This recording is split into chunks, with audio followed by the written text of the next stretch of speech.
Our computer cut precision ensures a perfect fit every time, blocking out heat and damaging UV rays, while giving your ride that sleek custom look. Backed by a lifetime warranty, it's the ultimate MVP for your vehicle's comfort and style. Defend your ride and stay cool under pressure. Visit SummitSound.net to schedule your appointment. Summit Sound, the pros in precision tinting. From the 1-800-HURT-NOW Traffic Center.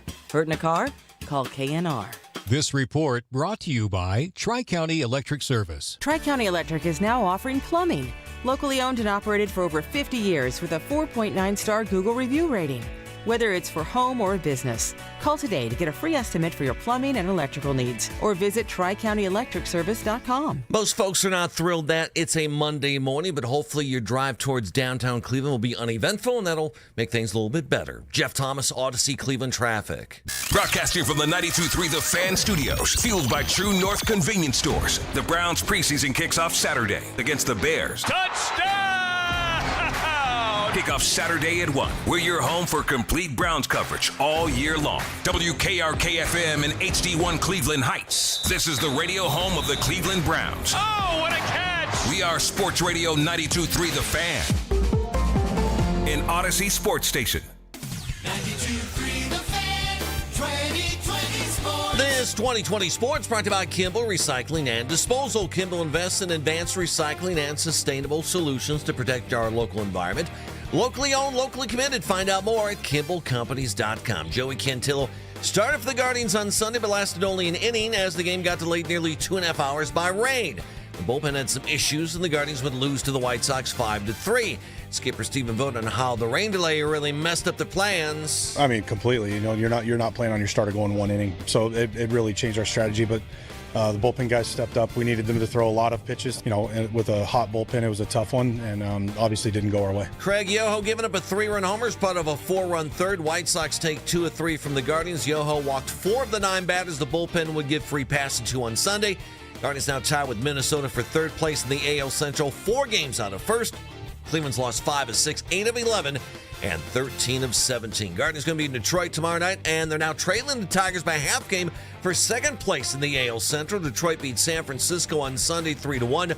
Guardians remaining tied with the Twins for third as Minnesota would lose in 10 innings to Milwaukee 4-3. Guardians announcing on Sunday that prospect Jace Laviolette has been promoted to Double-A Akron. The top choice of the Guardians in last year's draft was batting .238, 19 homers, 69 runs batted in Single-A Lake County. The center fielder does have 147 strikeouts in 83 games this season. Laviolette is expected to make his Rubber Decks debut tomorrow night on the road at Altoona. Following Sunday's off day, Browns continue with training camp today in Berea. Some wonder if Deshaun Watson has moved ahead of Shedeur Sanders in the quarterback competition.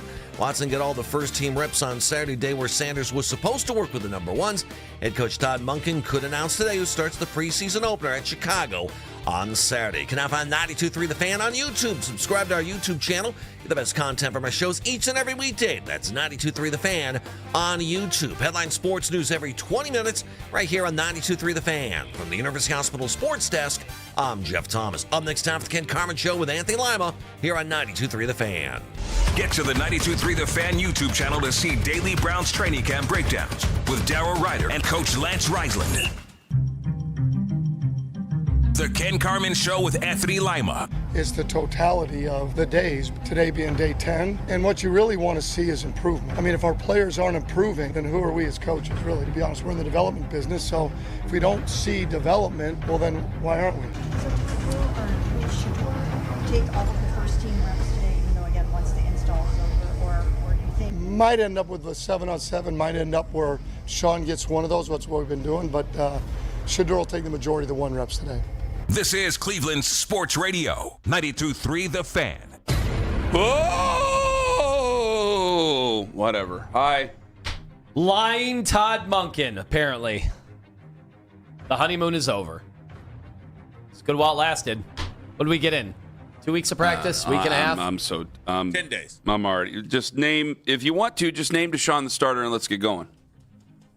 I'm dead serious. He's not going to. Like, you got to see what they do in the preseason. I get all that. Like, but I don't know. I'm getting pretty damn sick and tired of coming here. No, I'm not really even ripping you. I know you're having fun with it. I mean, you are completely unbothered. But like, I wake up in the middle of the night. I got 30 text messages. I got friends sending me videos of some guy on the internet. I'm not responding to any of this crap. I don't care. Can we, I'm not the only one accepting reality here. I'm not the only one. I know, again, there's reality in real life to real Browns fans, and then there's whatever's going on over the internet. And I cannot stress this enough. Yeah, you know who I want to start, but I will accept the reality of a coach who is a first-time head coach, knowing the nature of the business and needing to win. And so if a veteran is able to get them in and out of the huddle and knows a little bit more of things, I'm willing to accept the reality. And I'd spend this entire way, the entire offseason, and ask this guy who loves to make me look bad. So I'll just say this and I'll lay out for you. I'm not going to end friendships. I'm not going to tell people to bleep off. I'm not going to get worked into a shoot when I know that the quarterback of the future is playing college football right now or is in a college football camp right now. I will have the arguments. We will have the fun of the fights. I know what they did. You know what they did. The American people know what they did. They are not expecting to set the world on fire. If they win some games, great. If they don't, we're getting ready for 2027. So I'm not going to sit there and block people on phones and say that we're no longer friends over something I don't believe in. I'll wait until the winter to do that. When we actually have arguments about who to take number 3 overall or number 5 overall, or whether or not we should trade up, because as Anthony loves to say, you can't trade up over number 1, which is a great line, by the way. I'm getting really tired of getting. It's not your fault. I'm not ripping you, man. I'm really not. You can rip me. I'm so exhausted by the daily briefing I'm getting in the morning about what happened last night. I love it so much. It's not, you're just jumping in. See, that's the thing. His kids are too small. So all he has to do is take them to the park and then sit at home all day. I've been through that. Now, when they get a little older, you won't have time for this Twitter stuff and all these people arguing with you on this fake website that one guy could turn off at any time he wants. So I've said my piece. Go ahead. Kenny, this was such a fun soap opera to throw a few tweets out and enjoy my weekend. Let's take a look here. I got the bill. By the way, great restaurant recommendation yesterday in Vermilion. Owen came through big time. My area. What a great, that's like Newport, Rhode Island, come to Northeast Ohio. I had no idea Vermilion. It's real nice. I knew about the Sharps. I didn't run into any of the Sharps, but I was right there, catty corner to them. You can see who goes out and looks for woolly bears in the fall. Oh my gosh, Kenny. I've been there 3 times, and every time I go, I want to go right back. I could not believe what a picture perfect. I mean, until the kids lost their minds. Every year it gets harder and harder to leave. And then I think my wife was none too happy about more tweets, more tweet checking that happened yesterday because. Well, when you got people making videos about you and all that. Well, this is incredible because for the love of God, I set what I believe to be just for some fun internet banter, some fodder. I went after the Shador fans when they turned on Todd Monken because I saw it. I saw all the usual suspects. Some of them are literally best friends with Shador Sanders.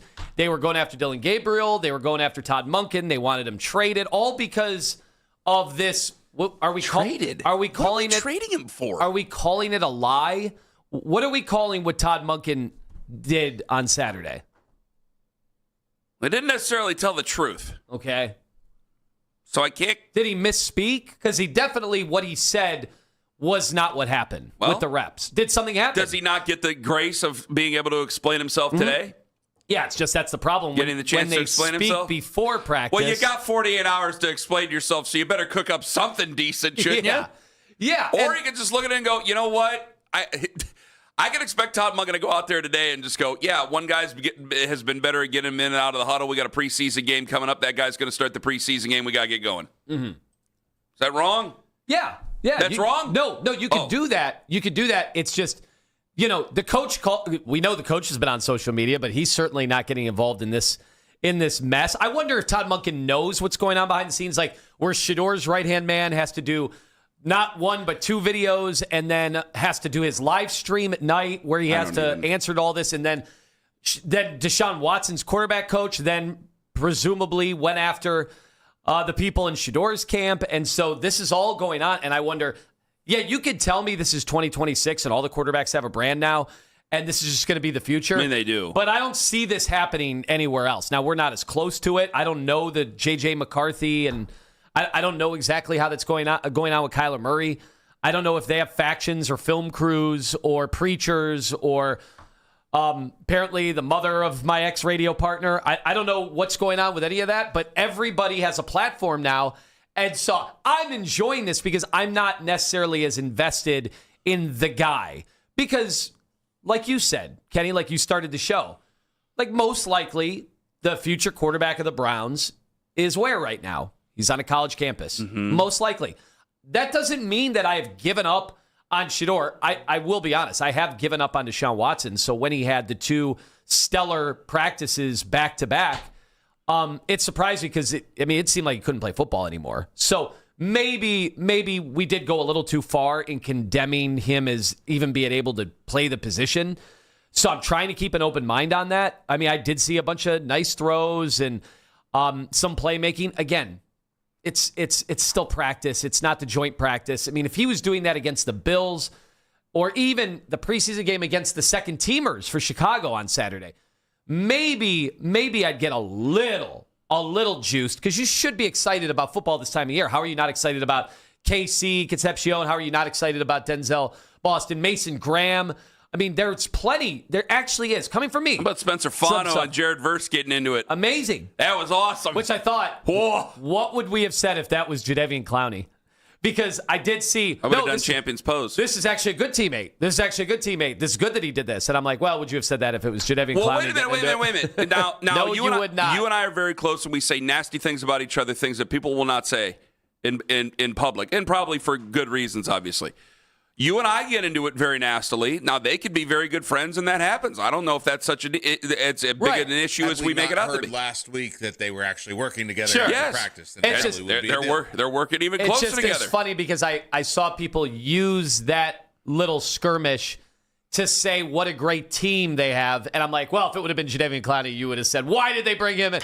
So it is I funny. would have said that, yeah. It is funny how we can do that, but they one look guy awesome. has a track record of being a pretty good teammate so far in his career. He's only been around for 2 years. The other one is Jadeveon Clowney. So even though people took his side in the Myles Garrett, they flip-flopped on that one. Anyway, that's over. That's all done. We have exciting young players. I mean, Boston does seem like he's going to walk in and be able, I'm not going to say Pro Bowl right off the bat or all pro, but he looks the part. There's no doubt. Harold Fannin now is healthy. Yes, I just want to make sure when I talk about the wide receivers, like I really like what I've seen out of the wide receivers clearly, but I just want to make sure that we're not just comparing them because we've had a dearth of wide receivers here over the last 4 years and 3 years, and then we all of a sudden we get wide receivers, and now it's like, oh my gosh, it's like, well, yeah, that's what the rest of the league has to work with. Compared to maybe the Justin Jeffersons of the world, maybe they're not there, or Jamar Chases, et cetera. But they look like they got some real promise to them. So all I'm saying is, Ken, like I was not as invested in the QBs as everybody else who was monitoring the stats, the trackers, every single throw. I mean, I'll watch the throws, and yeah, I don't know. Did something happen to Shador? Because like. Last year, I saw him throw plenty of spirals, and this year, it's just not been the case. Like Dylan Gabriel looks like he's throwing a better spiral. You don't know where the Dylan Gabriel spirals are going. Man. Like you have no idea where they're going, but that ball comes off like an NFL quarterback. You just don't want to see where it ends. Watson threw all those interceptions. Shador didn't throw as many interceptions, I think, because he wasn't throwing the ball. Like I think that was part of the issue for Todd is that he wasn't really being able to get rid of the ball. Todd did say that Shador's come further along than any quarterback, which made me think, man, you're either overcompensating or you thought Shador sucked when you took over. Because anytime we criticize Shador, we would get lambasted by the entire Shador fan base. Todd Monken was like, I've never seen a quarterback improve this much. Well, what did you think he was when he took over? You must have thought he was the worst quarterback in NFL history. He must not have thought very highly of him. Or is he building them up? Is he, these are the things that... Building them up for what? We don't know enough about Todd Monken. We say straight shooter. But then I saw people going after him. Well, now he's a liar. Now that's it. Well, He's damaged his credibility. Well, let's see how he explains himself today before we go throwing around the L word for crying out loud here. I mean, that's a pretty strong thing to say. So I want to know what any possibilities there are. The only thing I'm going to point out is that this is why I look at that stupid website very, very, very infrequently during the weekend, because my weekend is going to be my weekend, damn it. And if something big happens, then fine. But I ain't going to sit there and get into tussles with personal friends of quarterbacks and God knows what else. You had some guy. I wake up this morning. I woke up, went to use the bathroom, came back. I got like 30 text messages, all showing some video of some friend going after you, or I didn't even watch the damn video, so I don't even know what the hell happened. So it's every damn day in the morning. Well, did you see what happened yesterday? It's like, no, and frankly, I don't care anymore. It's in the Browns' hands. This is not a political campaign. This is not Nixon in 72. One guy makes the decision. So a political campaign, I can't sit there and get into the rhetoric of all these things and all this crap of what's going on, because it's not a vote. Lord, it's exhausting. I still got 5 days until the first preseason game. And getting all this crap about all this other stuff. It's ridiculous. Excuse my language. Or my voice cracking, I should say. So he's looking at the damn website right now over there. I mean, what are we doing here? I'm done. You want to start Deshaun Watson, start Deshaun Watson. You want to start Shedeur, start Shedeur. You want to start Dylan Gabriel? I'd be a little surprised. Start Dylan Gabriel. But I'm not going to sit here and have this stupidity over this website with people who have never heard me and don't care to hear me, and I don't give a damn. To hell with them. I told you before, to hell with them. I'm not going to get down in the mud with any of this silliness when I don't believe half of them are even real. The only thing I know that's real is that the Browns are going to play football later on this year, and I want them to win, and if they don't, we'll see you at the draft. It's that simple. So I'm not going to fake some sort of passion about something that I don't care about anymore, and I don't. It does sound like you're more open-minded than you were last week on Deshaun Watson starting week 1. Because I know. What do you mean by that? Well, it seemed like you had closed the book, had no interest whatsoever. Like you weren't going to protest. There are people who said they're not going to watch the Browns. I'm never going to protest of it. I don't think that he's a future for this franchise. I wanted somebody who was going to be the least likely amount of time wasted, and I thought that Shedeur might be the least likely amount of time wasted there. But if he can't take the job, he can't take the job. So I'm willing to accept reality. So I need to hear Todd Monken about this, but if you've said that he's going to get the first team reps and then he doesn't get the first team reps, I need to know what happened. Was he healthy? Was Shedeur healthy during practice? So maybe I can mark that down as a non-starter. The other thing we're missing from that, and Mary Kay reported that they did a walkthrough at noon, and Deshaun knew at noon he was going to get the first team reps. Okay. And then Todd spoke at 12:45 and said Shedeur would be getting the first team reps. Probably because Deshaun knew 45 minutes before Todd said the other thing. Oh, that's interesting. Can I speculate? He's trying to throw off the defense. Of course, you got to go win the day. Maybe. Can I? Maybe there's a speculation. Why Verse got into it. Is that what spilled over? Does he not? Well, you guys lied to us. Does he not want to have to answer why that Deshaun Watson got the first team reps publicly that's yet? A great question at like 12:15 today. Like, why didn't you tell us when you talked to us that allegedly Deshaun Watson knew at noon that he was going to be getting the first team reps for the day? It was exclusive, right? He did not work with the second team. He only worked with the first. Okay. Does Todd, does he have a responsibility to tell the truth in these press conferences? No. Does he owe it to anybody? Does he owe it to the team? He's not under oath, Does he owe it to his players? Does he owe it to the fans? Is he under oath? No, I don't think did they bring a Bible out? I haven't been out there this year. I don't know if they start every Boy, that would be great. That'd be a new wrinkle. They did hire a bailiff, which was weird. Judge Wapner stands there. Rusty walks up with the Bible, the whole thing. I mean, I've lied a lot, but you put a Bible in front of me, that changes everything immediately. Even if my life depended on it in court, changes everything. What are you trying to say, Tone? I'm just saying, just that book and my hand on it, and then looking people in the eye, the oath. Or are you ready to call Watson the starter then? It does seem like everything is pointing in that direction. It almost seems like Todd just needed to see 1 or 2 good days Like it does seem to me like he thinks Deshaun right now has a higher ceiling, and if all goes well, they could be more productive. I think also the whole thing about, hey, you can go from Deshaun pretty seamlessly into Shedeur as opposed to the other way around, especially with those first 2 games on the road. 216-474-0092. I asked Tone that question. I'll ask you that question, and I'd be very, very shocked if this happens. What's this? I'll tell you. It's 6:43 on the Fan. Mike Rowe here with a random fact. More than half of the homes that have basements in North America will experience water damage. It's true. Whether it's basement moisture, flooding, or bowing walls, do yourself a favor and call a groundworks company. I spent some time working with these guys. They're the real deal. Their people are trained and certified to waterproof your basement and stabilize your walls. Schedule a free inspection with Ohio Basement Authority, a groundworks company. Licensed in all states where work is performed. See website for details.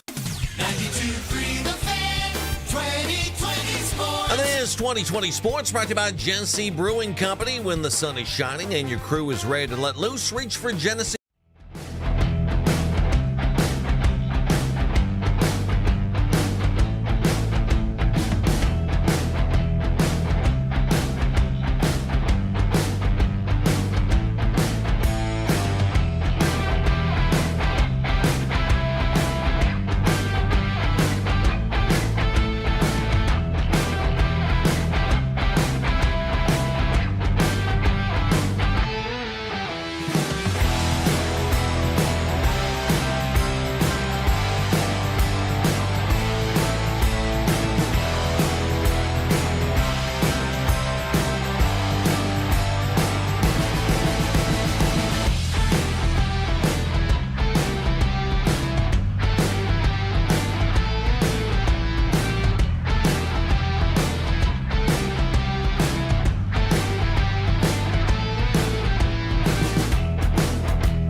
1-800 Hurt Now Traffic Center.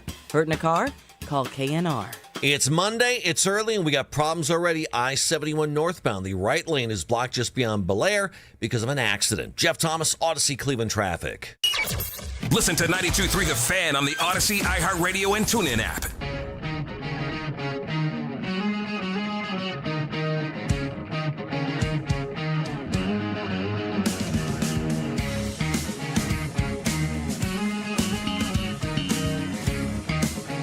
Darryl Ryder coming up at 8:20. Is the quarterback battle already over? Todd Monken said that Shedeur Sanders was going to get the ones, predominantly with the ones on Saturday, and then pulled the old switcheroo, and Deshaun Watson got the reps with all the ones on Saturday, and apparently the internet went nuts, and I just went, all right, talk to you on Monday morning. I don't give a damn. Goodbye. I watched NASCAR yesterday. I tried to watch the Guardians game. Of course, it was almost rained out, but it got rained in, and then they lost, which we'll have Anthony Castrovintz on to talk about them and whether or not they're slip sliding away from the year this year. That's coming up at 9 o'clock. Just a lot of downers today, man. But Kenny, a lot of downers. See, that's interesting because I remember, and I went on the afternoon show a few weeks ago when they were like, Lima, you don't seem like you're that into this quarterback competition. And they had been promoting it as a lot of fun. They kept saying, this is going to be so much fun. The Browns quarterback competition. The Browns quarterback competition. You're in. It's entertaining. You're more interested in it than I am. But I was taking the cues from Nick and Jonathan because they said this is going to be one of the only ones going on in the entire NFL. Like, how much fun is this going to be? And I think they were thinking, well, it's going to be fun because Shedeur is going to win. And then we have a young, budding quarterback who will be out there to prove everybody wrong. Well, if he is not going to win there were people over the weekend saying he's third string. No. I don't know where that came from. We'll talk about that. But I don't even know how that's possible. I can't. I have. But I think I'd like to hear the afternoon show. I actually can't wait because there's no way they're having fun if it means Deshaun Watson's winning the competition. Define fun. Define fun. Where you are exhilarated by the highlights, the trackers, the comments from Monken. Okay. Just Can't wait to see what happens today. That's fun, if that's what you were thinking. Kenny seems like it's the complete opposite. Like you're over it. As far what do you mean? It sounds like you are fatigued by it. You sound exhausted. You don't sound like you're having fun. Oh, no. I am not exhausted by the Browns. I'm not exhausted by Todd Monken, and I am very interested to hear what Todd has to say and Todd's process for going and picking a starting quarterback to start this year. What I'm exhausted by is all this that it doesn't matter. I do not care that some bot called me bad names on the internet because I said that Deshaun Watson's going to start. And by the way, I know who I want to start, and it's Shedeur Sanders. And what did we say the day he got hired? What did we say the day that Todd Monken got hired? What was I being texted the day he got hired? About Deshaun Watson. That this was good for Watson. That he likes Deshaun Watson and he thinks he can work with Deshaun Watson. Can I not make it crystal clear? So it's not this, oh my God, I'm going to go hide in the basement because Deshaun Watson started. No, I told you guys that he'll more than likely get the chance to start the season. Now, just because he starts the season doesn't mean he's going to finish the season because Ian Rappaport, NFL Network, well, he had this to say, which I'm not attacking Ian for saying it because it's basically common sense regardless. I'll start with Cleveland. You mentioned the various spots I've been. I've been to all the quarterback battle spots, spent an early portion of ITC with the Cleveland Browns, and just judging from the landscape of this, and I know it is a quarterback battle that is still open, but it certainly seems like Deshaun Watson has the leg up here. He is the one who is more well-versed in the Browns' offensive operation, just really operations in general, running an offense in and out of the huddle, getting the team in and out of the right play. It's been a little bit of an up-and-down camp, and I think it really has been for everyone, but in the Deshaun Watson versus Shedeur Sanders, feels to me at least like Watson is the more likely option. Shedeur's flashed in camp. He has made some plays that make them go, this guy's got some talent, but just as far as dependability and play in, play out, feels to me like Watson. That said, does not mean that the guy who starts week 1 is the guy who's going to end up playing. My sense is that both end up playing. Well, I think that week 3 it can be changed depending on what they do in the first couple of weeks and they're coming back home for the first home game. So I think that could change, and you're right there with me. See, this is all part of it. Is all I'm doing is I'm actually happy that, no, there has not been any flip-flopping that has gone on over the last 8 months now. Because you would call me out, he would call me out. There hasn't. It's all been the same. And I'm glad it's kind of playing out the way that I envisioned it playing it out, because at least it seems like they're their goals are what they wanted it to be, so at least they're still steadfast in it. I allowed myself to even contemplate. I think it was, when did we play the Garofalo last week? Was it Thursday? Where he's like, yeah, Watson's going to start. But I mean, it was basically the same thing Ian Rappaport just said. No offense to Ian or Mike Garofalo. I dared for 15 minutes to kind of dream that he would be the starter. And if he's the starter, I will be happy, excited, but very surprised if Shedeur ends up being the starter. But I thought it was going to be Deshaun Watson, and I do think that this is probably, and I saw what Zach wrote over the weekend, probably the first step towards him being the starter week 1.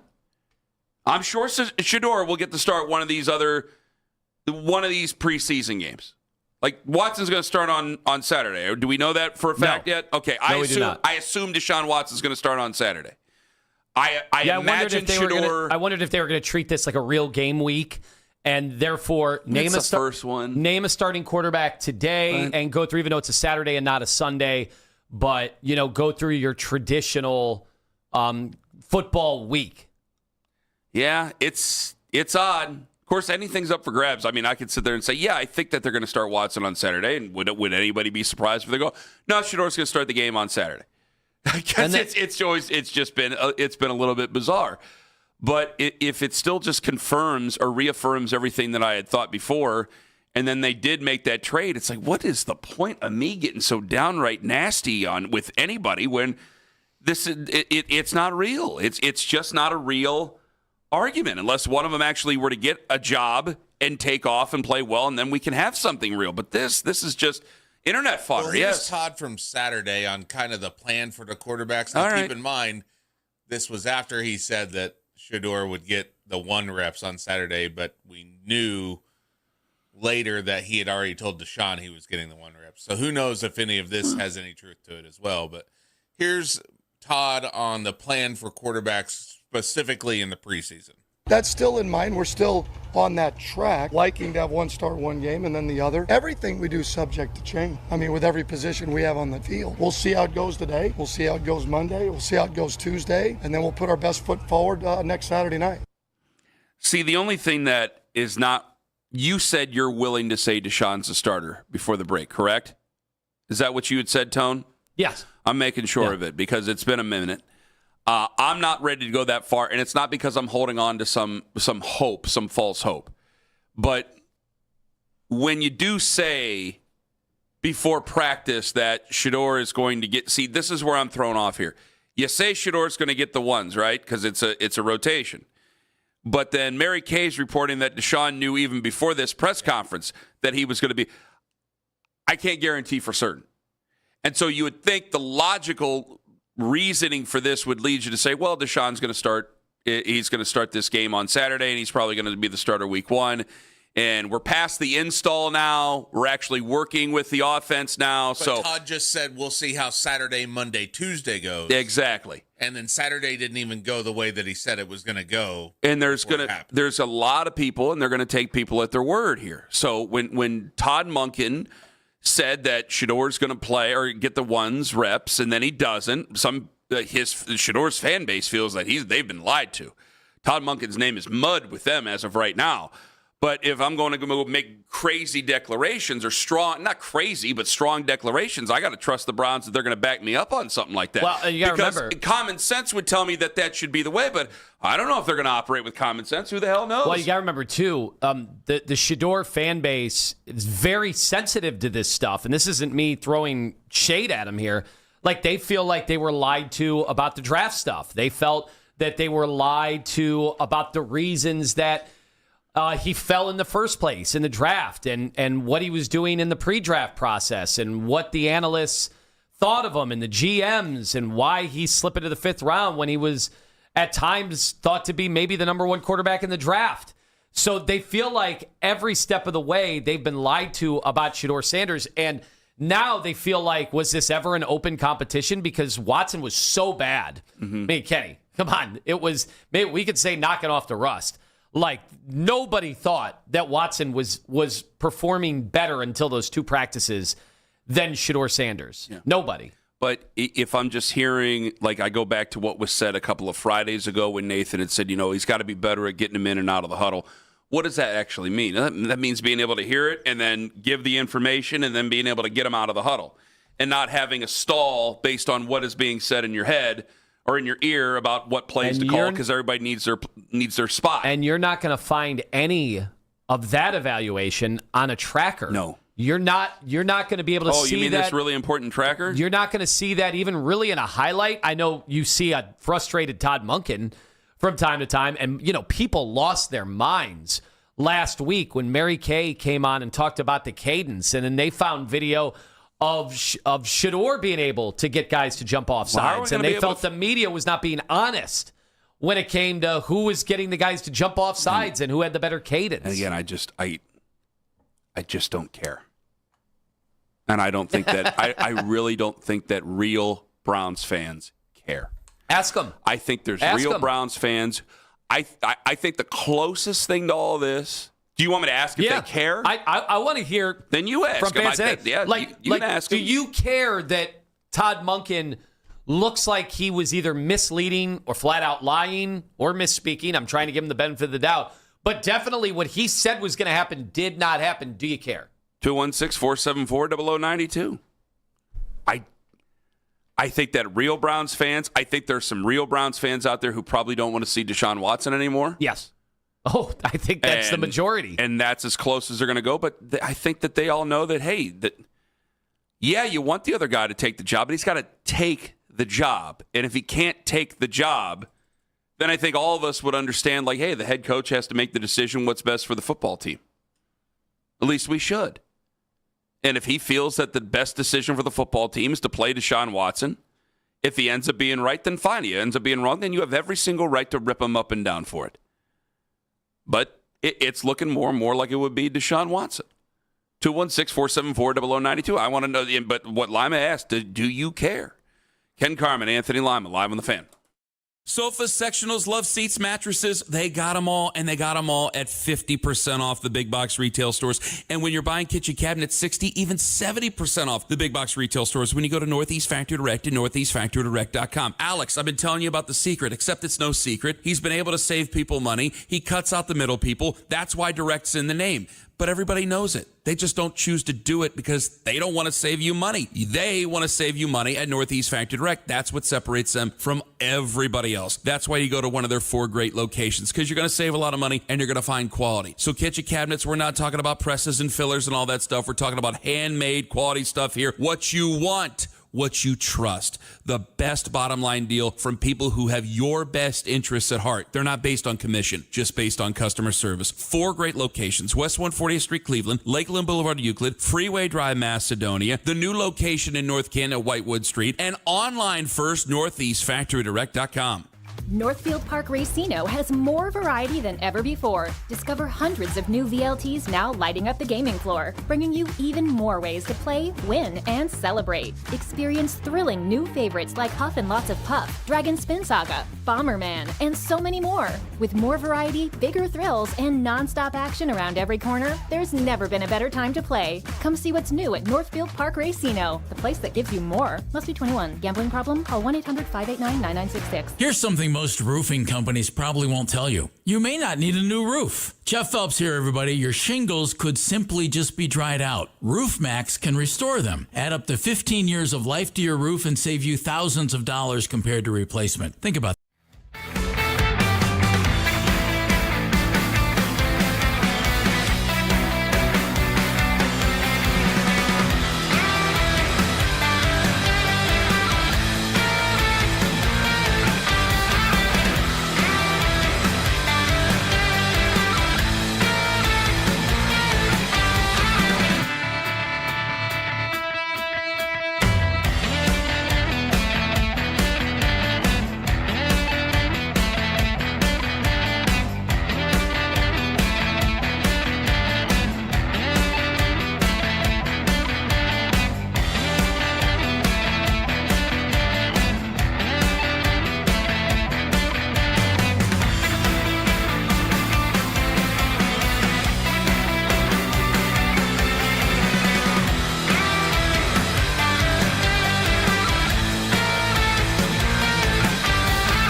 Right turn on I-90 westbound. The left lane is blocked at Euclid Avenue because of an accident. Jeff Thomas, Odyssey Cleveland traffic. You can now watch The Fan live on YouTube. Catch the Ken Carman Show with Anthony Lima from 6 till 10 a.m. Baskin and Phelps 10 a.m. till 2 p.m. And Afternoon Drive with Nick Wilson and Jonathan Peterlin from 2 to 7 p.m. Each and every weekday. It's free. Subscribe to 92.3 The Fan on YouTube.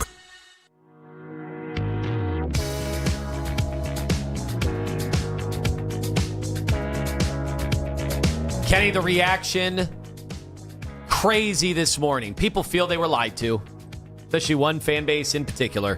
They feel like Todd Monken has compromised his integrity and has lost all credibility. You better get used to it. It's the NFL. What happened to straight shooting Todd?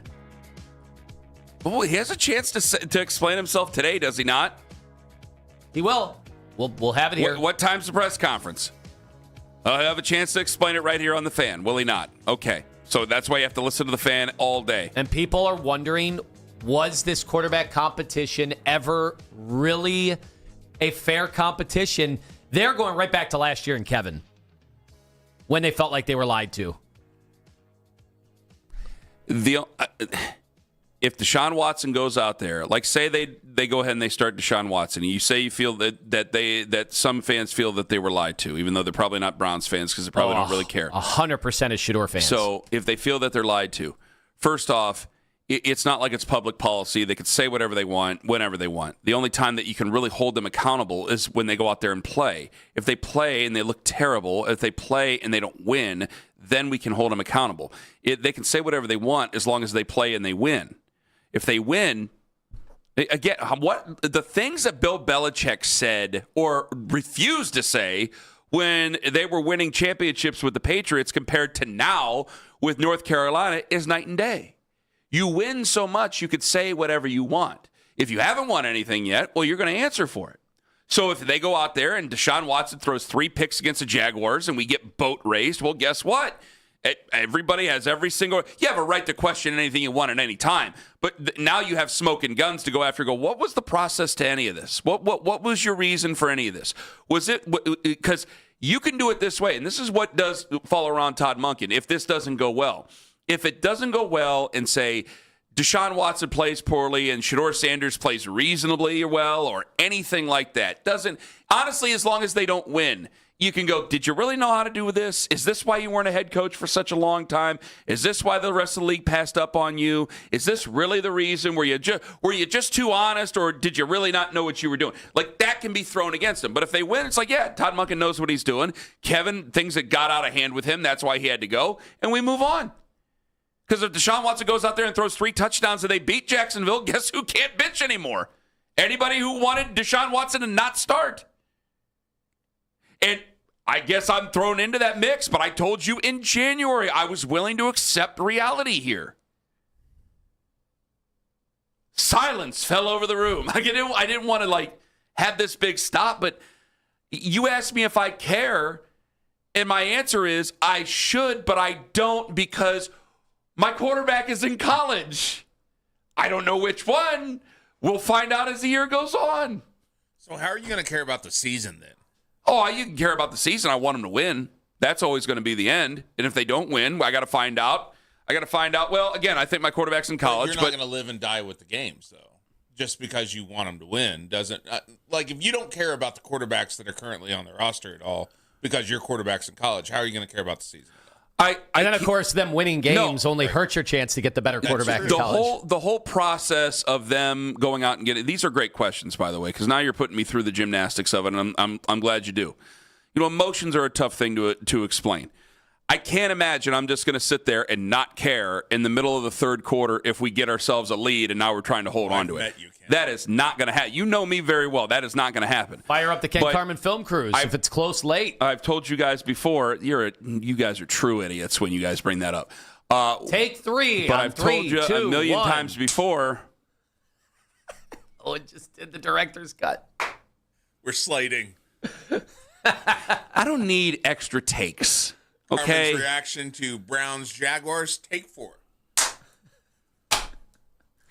My son was conceived after that. So you guys can't sit there and say that it was a fake reaction when my son was literally conceived right after that video. You're missing your mark on the field goal make. Let's redo it. Wait, I just heard somebody say lights, camera, action.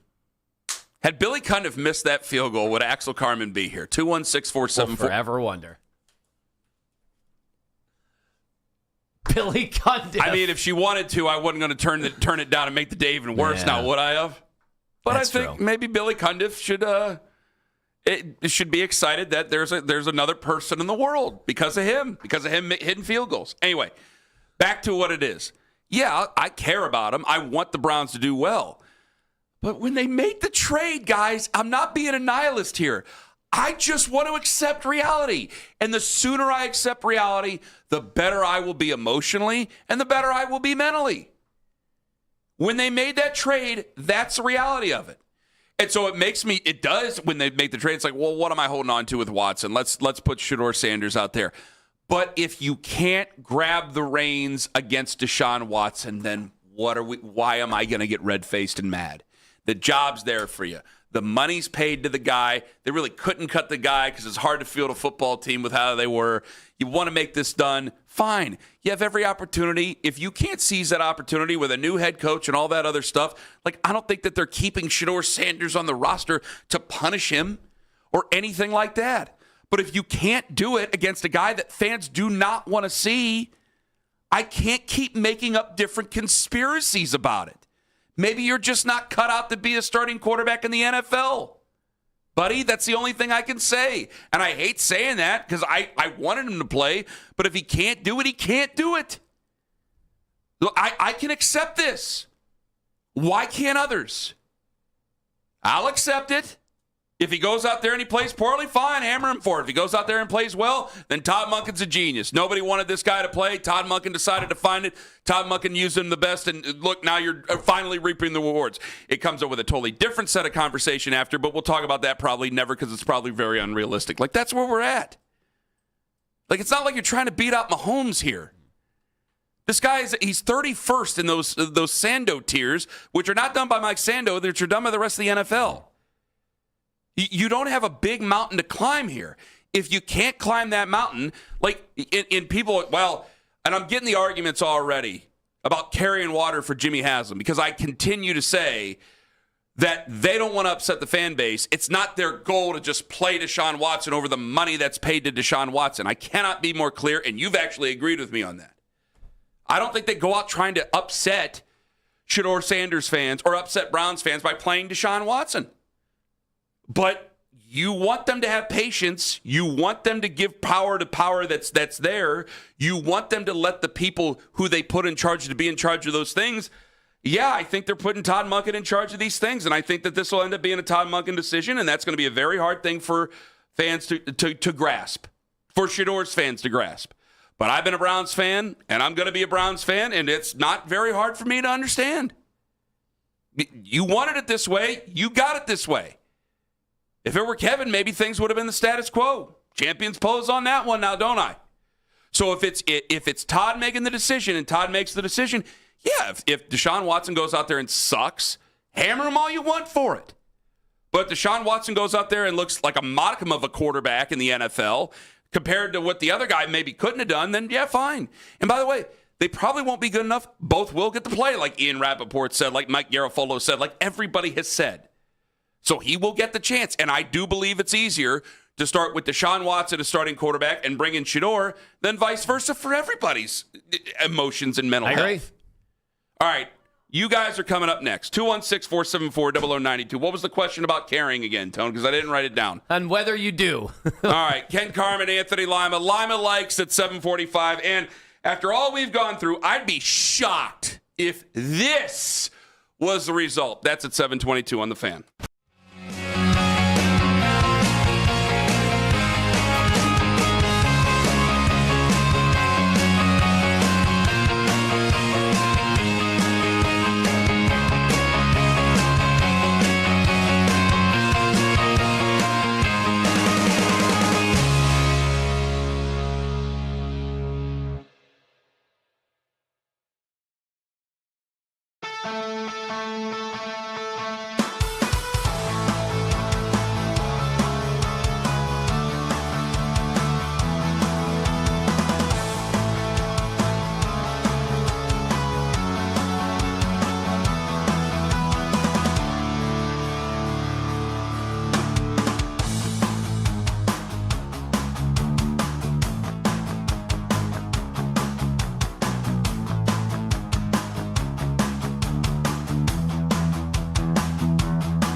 92.3 The Fan on the Odyssey app. Headline sports news every 20 minutes right here on 92.3 The Fan. From the University Hospital Sports Desk, I'm Jeff Thomas.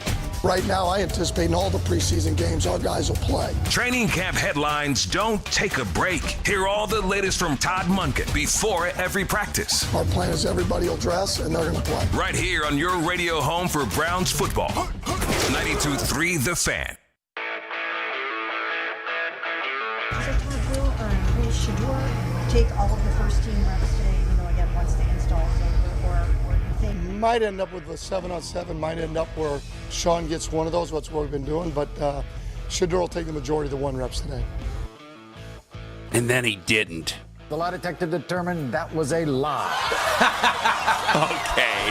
All right. We don't know if it was yet. Amazing. That is amazing. All right, do you care? You asked if people cared. I'm going to get to the phones. I don't care. Am I supposed to care? Should I care? I hate saying I don't care about something. It's like, okay, what do you care about then?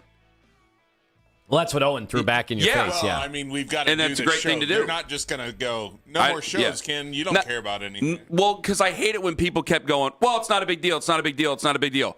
Is it not a big deal until it becomes the biggest bleeping deal going on in Cleveland? Because we've liked to do that plenty of times. Like when you and I used to bicker when we were not even on the same show together about Johnny Manziel. And I was like, it's not a big. And you would like, Kenny, how is it not a big deal? People are sending me these pictures. This is a big deal. You're just saying it's not a big deal because you don't want to be bothered by it. And I've remembered that since. That was a long, long time ago. But that was a real. Do I just not want to hear about it, or do I not want to be bothered by it, or do I really not care? And the freedom of the Myles Garrett trade is that I really don't have to care. Because that trade told you everything you needed to know of what they feel about this QB room. Now, if you really feel that strongly about any of the other guys that were out there, then fine. I guess we can have that referendum because I didn't feel strongly enough to mess with them either. Like, Kyler Murray was not moving my needle. Neither was Malik Willis. I was willing to have more of a conversation about Malik Willis than I was Kyler Murray. Any of these other names that were out there just seemed to be silly, up to and including Brendan Sorsby. And if I got to go through one more year of mediocre to bad to get this thing right, I'm not rooting for him to lose, but I understand that the writing's there on the wall. So I don't like it, but I can buy the logic behind it, then fine. I want the best chance to get this right, and hopefully they will get it right. But when they made their move in July, they told the American public what their plans are to get it right. And that don't include anything this year. So play Deshaun Watson if you want to. Play Shador Sanders if you want to. My smoking gun at the end of all of this is that we really, truly don't know. And maybe they're messing up the quarterback competition as I say these words. But if they get out of there and Deshaun Watson is your week 1 starter for Jacksonville, then again, I say the same thing I got hammered for by the internet on Friday before I closed up shop for all that stuff. We have to have a serious conversation about your future in the NFL. Because I don't think they want to play this guy. If you can't take that job in the most open competition, because that's 2 Browns coaches now who fail to see the brilliance. All right, well, is it just that nobody in the NFL can see the brilliance, or are we just not very brilliant? 216-474-0092. Like, we got to see reality at some point, folks. This ain't some election. One guy makes the decision, and he's going to make that decision based on his experience and what he's seen with other quarterbacks, tailored to what he can do with quarterbacks, tailored to what quarterbacks he has in his room. Jack and Lorraine, you're first up on the Fan. Hello, Jack. Thanks for taking my call. I appreciate it. Glad to have you. Go ahead. I'm with you, Ken. It really doesn't matter to me who gets first-team reps, how many first-team reps they get, what the head coach is telling the media and telling the fans. This is the head coach's job. He doesn't have to satisfy us. He doesn't have to keep us informed. He has to make whatever the right decision is in what he sees every day in practice. And it doesn't matter who gets the reps. It matters, like you're saying, how do they perform when the lights come on and the wins start counting? So I'm tired of the overreaction Monday getting started way too early. I'm tired of all these microwave generation fans worried about what have you done for me lately. Let the process play out. And as far as Shedeur is concerned, he is in a second year, and he's started 7 games. And he, for whatever reason, was a fifth-round pick. So the young man needs time to develop. If that means he doesn't start this year, that means he doesn't start this year. So those are my opinions, and I'll stick to them. Like, I don't want to sit there and say it right now, Jack, but again, at the end of this training camp, if Deshaun Watson's the starter, we have to have a series of strong conversations. And one of those conversations is going to be about Shedeur Sanders. Now, I could say about the process, I have to push back a little bit because I think that you can be very critical of the process, especially if it doesn't produce results. Then you can be very critical of the process. But when it comes to Shedeur, I just told you one of the strong conversations we needed to have. One of the other strong conversations we need to have, did he last to the 5th round because he was a 5th-round pick? Now, that's not worthy of having right now. It's August 10th. But if one guy is out there and he just looks whatever, which is what I expect Deshaun to look like, then, we got to have ourselves a tough discussion here. Because I don't want to, people say, trade him. I'm not going to give away what I can sell at $720, but I'm going to tell you right now, it's like, trade him for what? Get rid of him for what? Why do I want to? I've been through all this. Why do I want to get rid of him? Yeah, the only reason I think you would get rid of him and this is the if, so I got to make sure that I point this out, that if all this other stuff behind the scenes that I thought the bad faith people, right? The bad actors that were saying all these things, because you and I have been in agreement, like, he has not been a distraction. He seems like a great kid every time you put a microphone in front of him. Yeah. Now, we have no idea what's going on outside of that. I don't know. I'm not in that building, right? Like, so, and the stuff about his fan base, well, that's stuff that we can talk about and have either fun with or criticize or whatever. But that doesn't impact the coaching staff unless it really does. And like, we have no way of knowing that. So that would be the only reason. But for me, all right, Deshaun Watson starts and Shedeur Sanders takes over. Could be as early as week 3. Yeah. Like, they could pull the plug on that, and then he still gets his opportunity. Like, that to me is the one clear thing about it. Like, when Ian Rappaport, when we play that clip, like, it's the good and the bad of this. The good is, all right, we had a quarterback competition, but the bad is, hey, he's probably going to play because your quarterback stinks. Like, your starting quarterback, if it's Deshaun Watson, like, we've seen how that's looked over the past 5 years. Let's go to Paul in Canton. Paul, you're next up on the Fan. Hello. Hey, how you guys doing? Good morning. Glad to have you, Paul. Go right on ahead, friend. Well, I am pro getting another quarterback. Shedeur could probably get some reps, first-team reps next week. I could care less. I'm pro getting rid of all of them. What I am anti, I hate making important decisions with incomplete data when you have a chance to get complete data. And every down of Watson subtracts from the evaluation process. And I mean that as in you're trying to find out what you need to spend these next picks on for next year. Well, if Shedeur was the better quarterback last year, you have a horrible track record of drafting quarterbacks. And then Watson, he's not going to last 17 games. Let's roll the darts. He's rather going to get hurt or it's going to be poor play. And Shedeur comes in and he's as good, if not better, then I do not trust this front office to draft the next quarterback, which means we're going to think for the next another 5 As good years. or if not better than who? The Deshaun Watson? Yes, because why would you even consider starting Deshaun Watson over Shedeur even if it's tied or Deshaun's just a little bit? Because he's not your future. You're not going to like my answer. What's that? Well, the answer is if because you don't think that Deshaun Watson's going to be very good, do you? Well, anything's possible, but the likelihood is that he's not, right? I mean, it's been 6 years. So he might be hot. He might be hot for a week or two, and then things trickle off there. If he's only as good as Deshaun Watson, like this is again, that's another first-round pick there. If you're just as good as Deshaun Watson isn't that good, you're going to get your answer anyway, because one of those guys in college is going to wow you. Probably 2 or 3 or 4, depending on how you see this draft class. So if you're in that mix, then we will immediately start to shift our focus on one of those guys who are in college right now.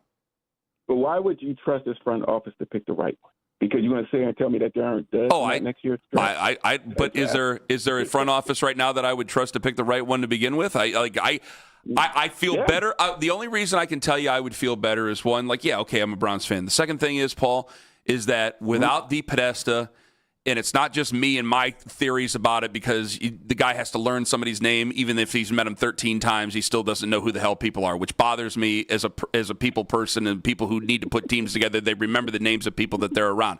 But the other part of it is that it does seem to be that a lot of people around the league, anytime I've got a chance to speak to him, anytime they've had a microphone in front of him, has said, man, look how much better Andrew Berry is now that he doesn't have Paul DePodesta around him anymore.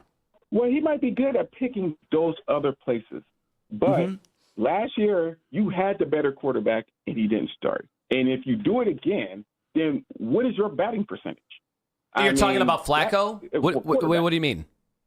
Well, Shedeur was the better quarterback last year. And then you turn around, if he's the better quarterback this year, and remind you, I am pro getting rid of all of these quarterbacks. Next year, drafting the best quarterback and bringing in another veteran, Kirk Cousins or something like that. But if your talent evaluation has led you to play the best quarterback the least or put him further down in the depth charts, then something systemic is happening with the front office. And, money come to play, $250 million or, a billionaire's ego, whatever. But the talent evaluation at the front office at the quarterback position, I won't trust you. Will always be in question until they get it right. It will always be in question. Paul, if he stays around, I'm just going to be as honest with you as I possibly can, and thank you for the call. I like Andrew personally, the eraser phrase, all that other crap. And I think that he's made some nice picks here over the last couple of years. We'll see how this draft class works out here. The wide receivers look a hell of a lot better than anything we've had over the last 3 years. But the fact of the matter is this, is that I know who spearheaded the move. I know who ended up giving the green light. I'm not going to trust them until they actually get that position fixed. And so if they go into the draft, we're going to have – I'm saving my big, nasty fights for this offseason. I don't know if I want to get in great, big, nasty fights with individuals outside of tone while this is all going on and during this regular season. That, I think, is going to be different because I think we're going to be very passionate over a couple of these guys, and that's when it's time to really, okay, now it's time for us to tell us why we want these guys and why we need to do it. The hard work is ahead of us. It's not behind us, and it's not even going right now. The real hard work where you've put together some of these guys and you hope that you don't have a wasted opportunity of players like you've had since 2017 when you first got into the Myles Garrett business, so you don't have that waste of guys, starts really next year. And we'll find out what we have this year, and if anything ends up being good out of it, it'll be a nice, pleasant surprise from that QB room. But I know what I expect. Daryl Ryder joins us at 8:20, 216-474-0092. I'm going to get to some of you guys. And, after all we've been through, I'd be shocked if this is the result. What's that result? Well, you'll find out at 7:21 on The Fan. Window Nation, get 50% off all styles of windows. What's the result with Window Nation when you get 50% off all styles of windows? Well, you get peace of mind. You get solid savings. You get solid service every step of the way from the wonderful people with Window Nation. Just rock solid every bit of the way.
Deshaun Watson get all the first-team reps on Saturday, a day where Sanders was supposed to work with the number ones. Head coach Todd Monken could announce today who starts the preseason opener at Chicago coming up on Saturday. You can now find 92.3 The Fan on YouTube. Subscribe to our YouTube channel. Get the best content from our shows each and every weekday. That's 92.3 The Fan on YouTube. Headline sports news every 20 minutes right here on 92.3 The Fan. From the University Hospital Sports Desk, I'm Jeff Thomas.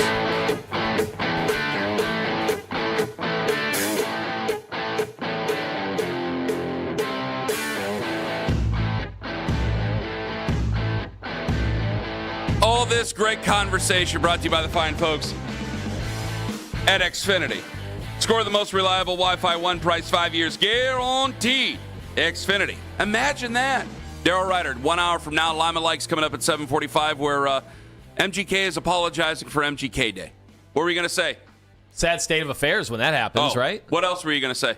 You look like you're about to pounce on me for something. All right. It's we've got to get involved in one of these MGK days. Well, I don't know. It seems like the guy's got to apologize the day after every single one of them. I don't want to have to do something I got to apologize for the next damn day. No. You can get involved if you want. I'm out. So you brought up a scenario. I'm going to get to these phones here in a second. You brought up a scenario here where at the end of training camp, are there people saying that because after the Monken man made his decision to have Deshaun Watson take all these reps with the ones on Saturday, that there were folks saying trade, move on. The anti-Shador fans are saying that you got to get rid of him now. I got to tell you, after all we've been through, I'd be shocked if that was the result of all this, that they would just move on from him. Because what are you going to trade him for? Yeah, it's as of right now. It's not like he's going to have some tremendous value. Yeah, I mean, would you be able to get the pick back? Would you be able to get a 5th-round pick? No. I would imagine no. I mean, immediately when the Teddy Bridgewater news came down. I did. And by the way, when I sent you that text, I had no idea that they had already made their move because I looked at CBS Sports. They did not have the corresponding move afterwards after Teddy Bridgewater retired. But the Lions got brought up as I thought there would be more of a possibility for Dylan Gabriel or something like that. And then people were bringing up Shador Sanders. I go, well, you can wish in one hand and you know what in the other, but I don't think it's really going to go that way. So it's either I don't think there's a trade market there. And as far as cutting them, all right, but that brings in a totally different set of circumstances here. And I guess we'll find out because Dylan Gabriel will have had to have played very well. And I think there's been some nice days, but obviously there's been some not so nice ones there. And then that would mean Taylon Green. I don't know how many reps he's going to really be able to get. Yeah. And then I don't know how many reps he's going to be able to get in the preseason. So then Taylon Green would have to play to some sort of a decent level. I just don't know how many chances he's going to get to really show his stuff where you're going to go, okay, the guy who was in a competition for the starting job, we can move on from. That's why I'm shocked. Like you could have just moved on. You had a new head coach. You could have just said enough's enough and we're moving on. And that'd have been fine. It would have been met with a lot of nastiness, and there would definitely be some situations where, like, oh, wow, you couldn't use a quarterback to go out there and lose to whoever. Like, yeah, there'd be some of that, but it would have made more sense to do that now that you've gone all this way. You've had an entire offseason. Now you're getting ready for the first preseason game of the year. It just doesn't make a lot of sense to me. Like, I think it's – yeah, I don't think there's any conversation about him being cut or traded. I don't think anything's realistic, but – to cut him, I think that there's maybe some people having some arguments with fans, but I don't think that that's extremely realistic, or at least the most realistic out of any of this. Yeah, again, the only way that I could see that happening is if what the biggest of Shador haters have said out there. I know I've been lumped in that category, but I've never said anything personally about him. You've been lumped in that category because you troll his fans. His fans, yes. The only way I could see that happening is if all the haters were right that the reality stuff, everything that surrounds him and that he would be some big distraction, which we haven't seen. We haven't seen that to be the case, and we don't know anybody in the building that's thought that was the case. No, I didn't see anything like that. So I wouldn't expect him to be any possibility to be traded, or because I don't think that there's a market. And I don't see him to be any possibility to be cut because, I mean, you've been through this, but a lot of all of this is outside. That's not him. It doesn't seem to be him. Now, I just can't imagine, and at least I hope not, he's not manipulating anybody or telling anybody to do these things on his behalf. I wouldn't think so. That, to me, would be the furthest fetched out of all this, because that means you're really not dedicated to football. You're really looking to other things, and it doesn't make any sense to me. But when I get defensive of him, any of the arguments, the nastiness that's gone on, it's gone on whether it be with media or fans in media or whatever. It doesn't seem to revolve at all around him. So if it doesn't revolve around him, I go, why are we yelling at him over all this? I don't see it that way. So there's no reason for me to move on from him other than if you really just don't believe that he's ever going to start for you, he's ever going to play for you, then if that's the case, then yeah, make the prudent decision and move on from him. But if you believe that, yeah, well, he's not going to start week 1, but he could certainly start week 2, 3, 4, whatever, then no, we're not moving on. Just because what? It makes some people upset they got cussed out on the internet? No, silly. 216-474-0092. Jeff in Cleveland, you're first up on the Fan. Hello, Jeff. Hey, guys. Thanks for taking my call. And here's the thing. I'm listening to you guys, and what I'm seeing is I'm visually listening and visually seeing that Shedeur Sanders is competing with a Pro Bowl quarterback, an experienced Pro Bowl quarterback, and still gathering points. Even if preseason is going to start a week from now, and Shedeur Sanders still got a chance to start. That's a win for Shedeur. That is a win for Shedeur. If the Browns continue to do what they always done, Ken, they're only going to get what they always got. Go Browns. All right. Thank you very much for the call. Do you consider it a win for Shedeur? I'm completely lost. He says that he's competing with a Pro Bowl caliber quarterback. Or it was a Pro Bowl caliber quarterback. This version? I can't. Did I not hear what I heard? I'm not going to interpret his words. He just hung up. Owen, you got anything over there? You heard the same thing I heard, right? I heard it, yeah. I mean, he had Watson. So competing with him is a win for Shedeur. The guy that I wanted them to bring in has not been the guy they got.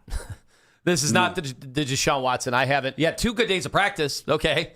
But that's not the electrifying top 5 quarterback that I thought we were getting. No. When they traded for him. Well, if he was the electrifying top 5 quarterback, there wouldn't be a competition. No.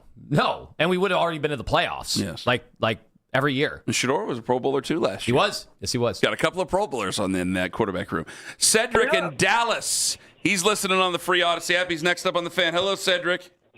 Morning, boys. Hello, Cedric. Go ahead. Listen, guys. I'm Team Shedeur. You guys got to stop being so pessimistic. Shedeur is going to be there when you open a new stadium. Point blank, period. You know what I'm saying? So just hold on to your seats and hold on to your cowboy hats like I'm doing while I'm riding down this highway because he will be there. The reason that Todd Monken is going to start Watson is because Shedeur needs more time. He really is a second-round pick, although we know he got drafted in the 5th. But he's second-round talent. He's just now getting coached up, fellas. He's just now getting coached up. Cedric, so let's look at it that way. Do you feel like Todd Monken lied to you with how he handled things on Saturday, saying that he was going to get these reps and then pulling the rug out from underneath? Oh, absolutely not. Because there's some things that maybe Shedeur got a chance to see in practices that we need Deshaun to see. Hey, we need to run this certain blitz package against him. We need to do this and do that. I want him to see this. And plus, he's going to start the season, guys. He's going to start. Who's going to start the season? Watson. Okay. He has to. Listen, I'm Team Shedeur. I'm a fan. I've watched him from here, Jackson, Colorado. He's just not ready. I don't count last year. He wasn't getting coached up. He was just getting told what plays we're going to have to run. This is a very reasonable Shedeur fan here, Tom. Time with Kevin. Yeah. He spent all that time with Kevin, but he was just saying, hey, Shedeur, we got to run these plays. This year, he's actually getting coached up. That's why he's catching Deshaun Watson, because now that talent, that accuracy, everything that Coach Prime taught him and his quarterback coaches, now he's getting a chance to start displaying some of that. But he's not ready yet. So your guys, what's going to happen? I'm real quick, and I'm out the way. He's going to come in and play about 7 or 8 games. He's going to show a little promise.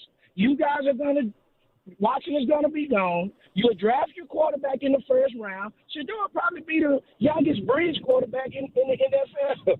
You know what I'm saying? But next year, he's also going to take a step forward. So that quarterback, that 27 quarterback that you guys are going to get, he's going to be riding the pine, sir. This will be kind of like Brett Favre and Rodgers. This is, well, I'll tell you this, Cedric. Thank you very much for the call. This is one of the more reasonable Shedeur fans. When he first said he was going to be here when they opened the stadium, I thought that this was going to go down a wild road, but that was relatively reasonable there. Comparing Shedeur to Brett Favre was reasonable. Not that part. I said relatively reasonable. I didn't say the most reasonable thing I ever heard. But when he's saying that, when you have a Shedeur fan saying that he's a second-round talent that got drafted in the 5th round, not number 2 overall, said second round, and that it needs development, and that he's not ready. I think that's pretty reasonable considering what Lima's dealing with. I want to apologize to you, Ken, because an hour ago you said you were done with this. You didn't want to do this anymore. Like, you're kind of over it, right? And I thought, well, that's an asinine thing to say. We've got to host a talk show here in Cleveland. I know that. And after these calls, I'm done with it. Yes, well, here we are. There you go. That's the amount of people that just want to live in their own bubble and not see things for what they are. Well, that's astounding. I understand you want to take that crazily, but I thought if you're going to have hope for Shedeur, that was the most realistic person that we've had call in here. Because the other ones either just want to move on from him, move on with everybody and just go on to something else, or any of the other things. What I'm not going to deal in is any of the other stuff that makes this to be a campaign. I know what I see. I don't know what I don't see, and I'm not going to say things I don't mean. And I have been pretty steadfast, not always accurate, but I've been pretty steadfast from what I believe from January now to August. You think it's realistic that Shedeur would play 7 games this year, they would draft a quarterback next year, and then Shedeur would start over that quarterback? No, I don't. But leading up to that... But that caller was the most realistic one we've had. And that says something about the quality of callers that we've had here over the last couple of weeks now, doesn't it? This call you've disagreed with, but he's the most real. I'm not attacking you. I'm attacking the situation. I understand, and I'm right there with you on that. But that's what I'm saying. That's what I'm pointing out here, Owen, is that we've had a lot of craziness going on over the last couple of weeks. I got some guy who's supposed to be some friend of Deshaun Watson. Craziness going on since 2022. I have the quarterback coach of Deshaun Watson going after some of the fans there that are going after him because they're Shedeur fans. I got some person who's supposed to be a friend of Shedeur Sanders that I'm supposed to know who the hell he is. I have no idea who the hell he is. I wake up to a boatload of text messages of this guy making a video about Lima yesterday, for crying out loud, over something he may or may not have insinuated. I mean, that's where we're at. It's a nice video. That to me is unrealistic. That to me is silly. That to me it has no bearing over any of the realistic stuff that's going on. I don't even know who this person is, for crying out loud. You know, I do know who they are. I know you. I know Tone. I know Todd Monken. I know who these quarterbacks are. Like, that to me is real. People on the sidelines in Berea, fans, that's real. Those are real fans, man. That's what I'm looking for. None of this online crap that means nothing. All this has become is political season. Saying nasty things about the quarterback we don't want. I mean, good God, people attacking Dylan Gabriel, for crying out loud, over there. Because, well, you see, he had a couple of good days, and then we're going to find the wobblers and all that stuff. For the love of God. I mean, can we not just realize if we're competing with Dylan Gabriel, who doesn't really have a starting future in the NFL, it would seem, and Deshaun Watson, who people don't want to see, and really I don't think has a starting future in the NFL, as it seems. Doesn't it seem to be that this is the real part here and that it's not some vast conspiracy? Can we, or are we just going to try to do what we can to kowtow to people so we can get a few more clicks? Is that what we're going to do here?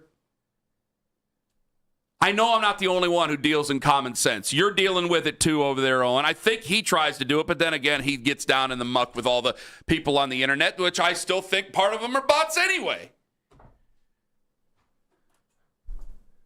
Ready? We got a lot coming up. He has to apologize for a day named after himself? That and the Akron Zip season ticket package situation. Oh, I'm rooting for somebody. Has taken a turn. I want one of those envelopes to be ice cold after what I saw. Ken Carman, Anthony Lima. Lima likes in 5 minutes on The Fan.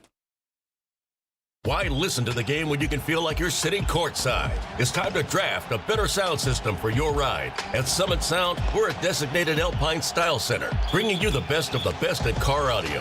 From thunderous bass to crystal clear play-by-play, our expert installers customize your system for a true stadium experience. Don't settle for factory standard sound. Upgrade to a pro-level lineup today. Visit our showroom in Twinsburg or head to summitsound.net. Summit Sound. See it, hear it, feel it. Hey, it's Nick Wilson. Can you believe we're already talking about the end of summer? So if replacing your windows has been sitting on your to-do list, now's the time to get it done and cross it off for good. Universal Windows Direct has an offer that's hard to beat. Right now, when you buy 4 windows, you get 4 free. And to make it even easier, you'll get 48 months of 0% interest financing, same as cash. Call 216-243-6648 or visit universalwindowsdirect.com to schedule your free estimate today. Like me, you'll be saying, I love my windows. Nick Wilson here for my friends at Bookman & Son. The no is okay approach and the best bedside manner in the business. Those are some of the things you can expect when you buy jewelry from Bookman & Son in Brecksville. I should know. My first jewelry buying experience wasn't a pleasant one. I thought that's how it went. And then I met Josh and his team of awesome customer service associates. And guys, I'm not going to buy jewelry any other way. It really is that simple. No pressure, just helpful, knowledgeable customer service. Find out for yourself in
Then on 480 eastbound, the right lane is right now blocked at Grayton Road because of a crash. Jeff Thomas, Odyssey Cleveland traffic. The preseason storylines from Berea go beyond the quarterback competition. Rely on 92.3 The Fan's training camp coverage powered by Genesee Brewing Company. Beyond the practice field, we are the radio home of the Cleveland Browns. 92.3 The Fan. If you can't listen to us live, we've got you covered. You can hear the Ken Carman Show with Anthony Lima, Baskin and Phelps, an afternoon drive with Nick Wilson and Jonathan Peterlin as a podcast. Full hours, full shows. Find it all on the Odyssey app, Apple Podcasts, Spotify, and anywhere you get your podcasts. Does Lima like or does Lima no like? Like? Tell me likey. I'm liking it. I like it a lot. No like. He doesn't like you. I don't like you either. You're tacky and I hate you. Like or no like. No like or no like.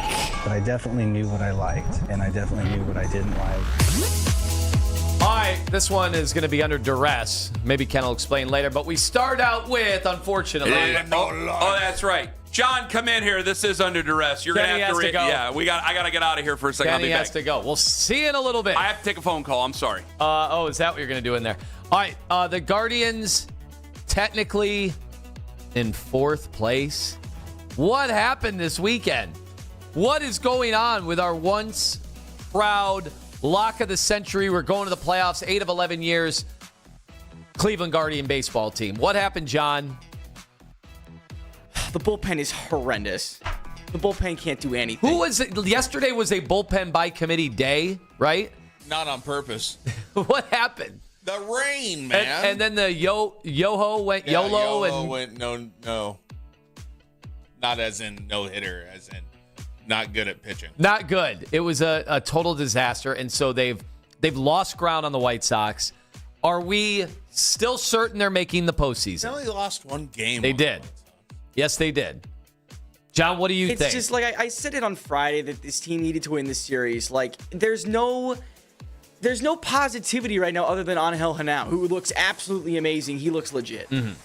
He's been awesome. I mean, what did he do in his first 3 games? He was basically setting Major League Baseball records. The guy has been insane. But I think the reality still boils down to this Jose Ramirez season has just been a disaster. It's been a lost season for Jose, and it's weird. This injury, he can play with it, so he can play. But it doesn't really help to not play. He's still going to have, the funny part, it's a lost season, but he's still probably going to finish with like 3.5 WAR, which is still a pretty solid season by regular player metrics. Yeah. It's just not what we've grown accustomed to, and it stinks because with no Aaron Judge in the way, like this could have been his MVP season. It could have fallen that way, could have broken that way, but instead the hamate, the Hamadi bone has really derailed things. You know what though?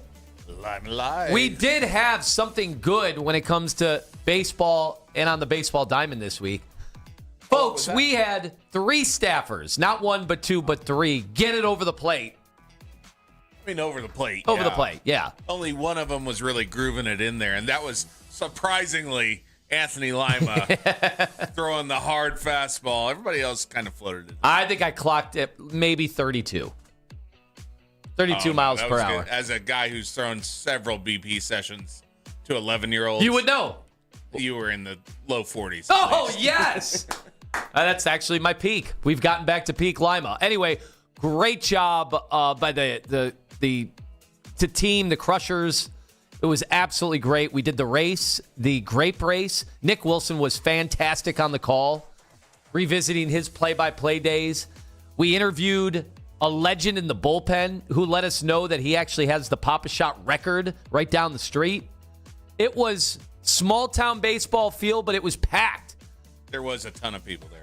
And John was there. And John, you were there. Yeah. Came out afterwards. It was Latin night, so it wasn't just 92.3 The Fan night. So we got to see some dancing. I like to pack in all the nights. Yeah, you got to get them in for the end of the season. That would have been hilarious. Just throw some more nights in there. But what a great time. Our old buddy Matt Yes. Was the We MC. used to roam the halls here. Yep, on the public address. So we appreciate the invite. We had so many. Oh, and you showed up. I was there. You stiffed us afterwards. Didn't really stiff you. Didn't want to go. So why didn't you just say it? I said that. I think I made that clear. I thought you were going to be there. John No. showed up. Good for John. John Some partook. of us have a life. Another note. I'm alive. I love the Akron Zips. I love their promotion, but I don't like these scoundrels from Robert Morris. Did you see? There is a report, unfortunately, that Robert Morris fans are buying up Akron season tickets in hopes of winning the raffle and sabotaging the opening drive. I mean, that's a great idea. That's awesome. Joe Moorhead can't allow this. Like, are they going to Trojan horse somebody into the facility? Well, Ken was talking about rigging it. Now do they have to rig it? They got to rig it. It's got to go to like a former. Just let Ben Johnson do it. Charlie Fry. Like it's got to be a former Zip, doesn't it? Yeah. Have to go in there and do this. Charlie Fry's probably the right call. We did have a exceptional weekend in Canton. I'm alive. And we had a kicker go into the Hall of Fame. We're now up to 3 kickers. Wow.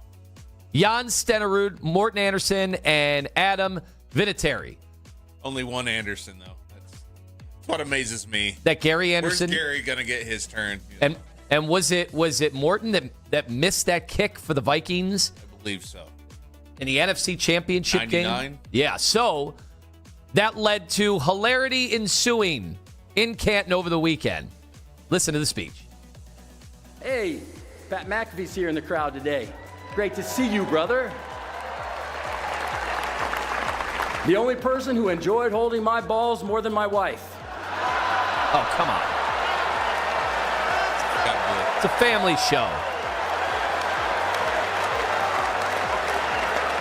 They did pan to his wife. while this was going on. She held for me in the offseason when everyone else was gone. Get that right. That's what he meant. All right. Kind of save face there. He did. He was able to save face there at the end. So overall, a big weekend.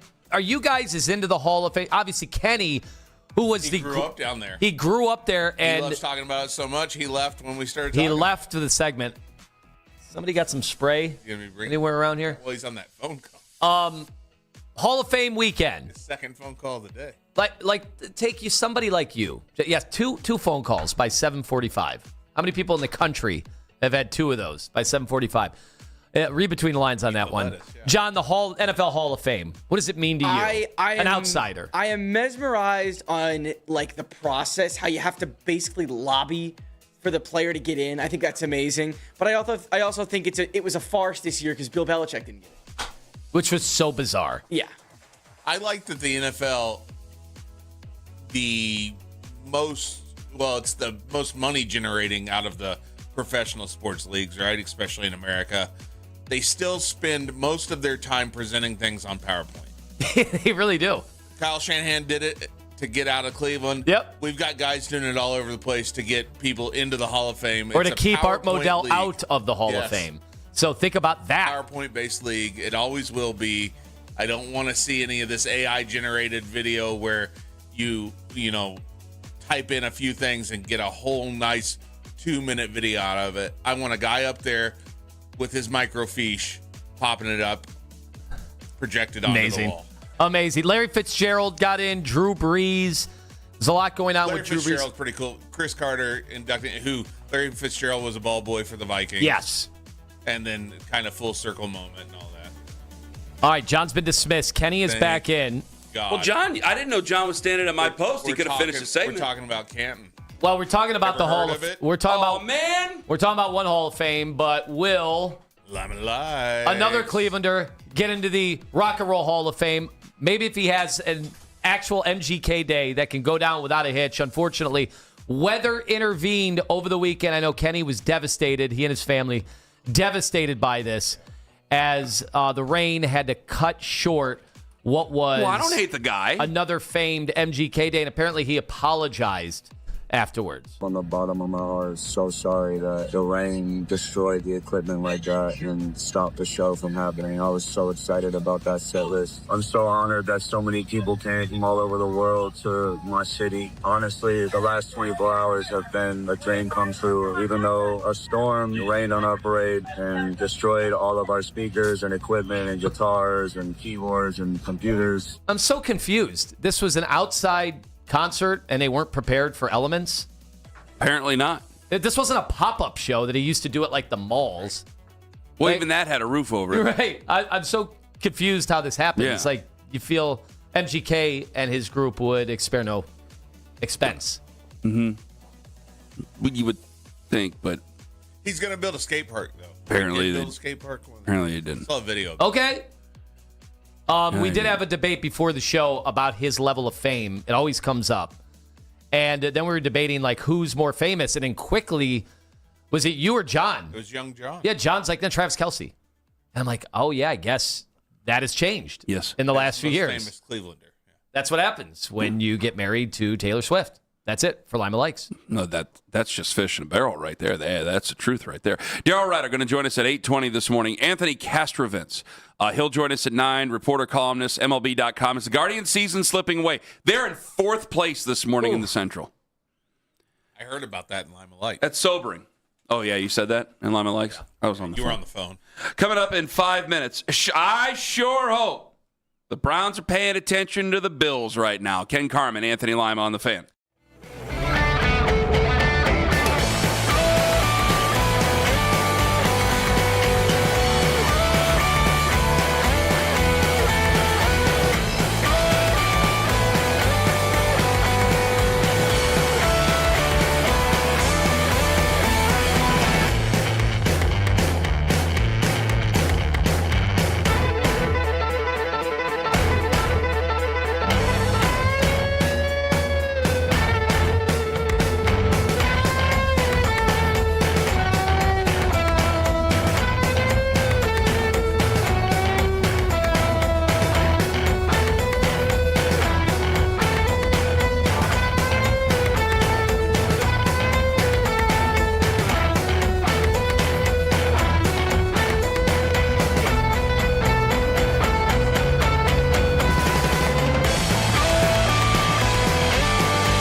storms and may lead to flash flooding.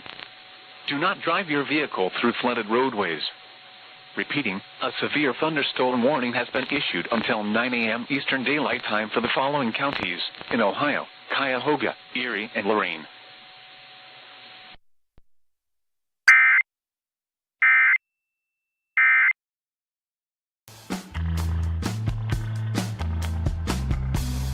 We are looking for a winner. Enter the code word CAR, C-A-R, at 923thefan.com before 9 a.m. Your chance to win a $50 gift card to Blue Falls Car Wash. And now you're qualified for the grand prize, a 6-month membership. Plus, this week only, get a free car wash at the Blue Falls Car Wash in Stowe and Cuyahoga Falls. All brought to you by Blue Falls Car Wash and Sports Radio 92.3 The Fan. Darryl Ryder coming up in 15 minutes on The Fan. Anthony Castrovins, we'll talk Guardians with him coming up at 9.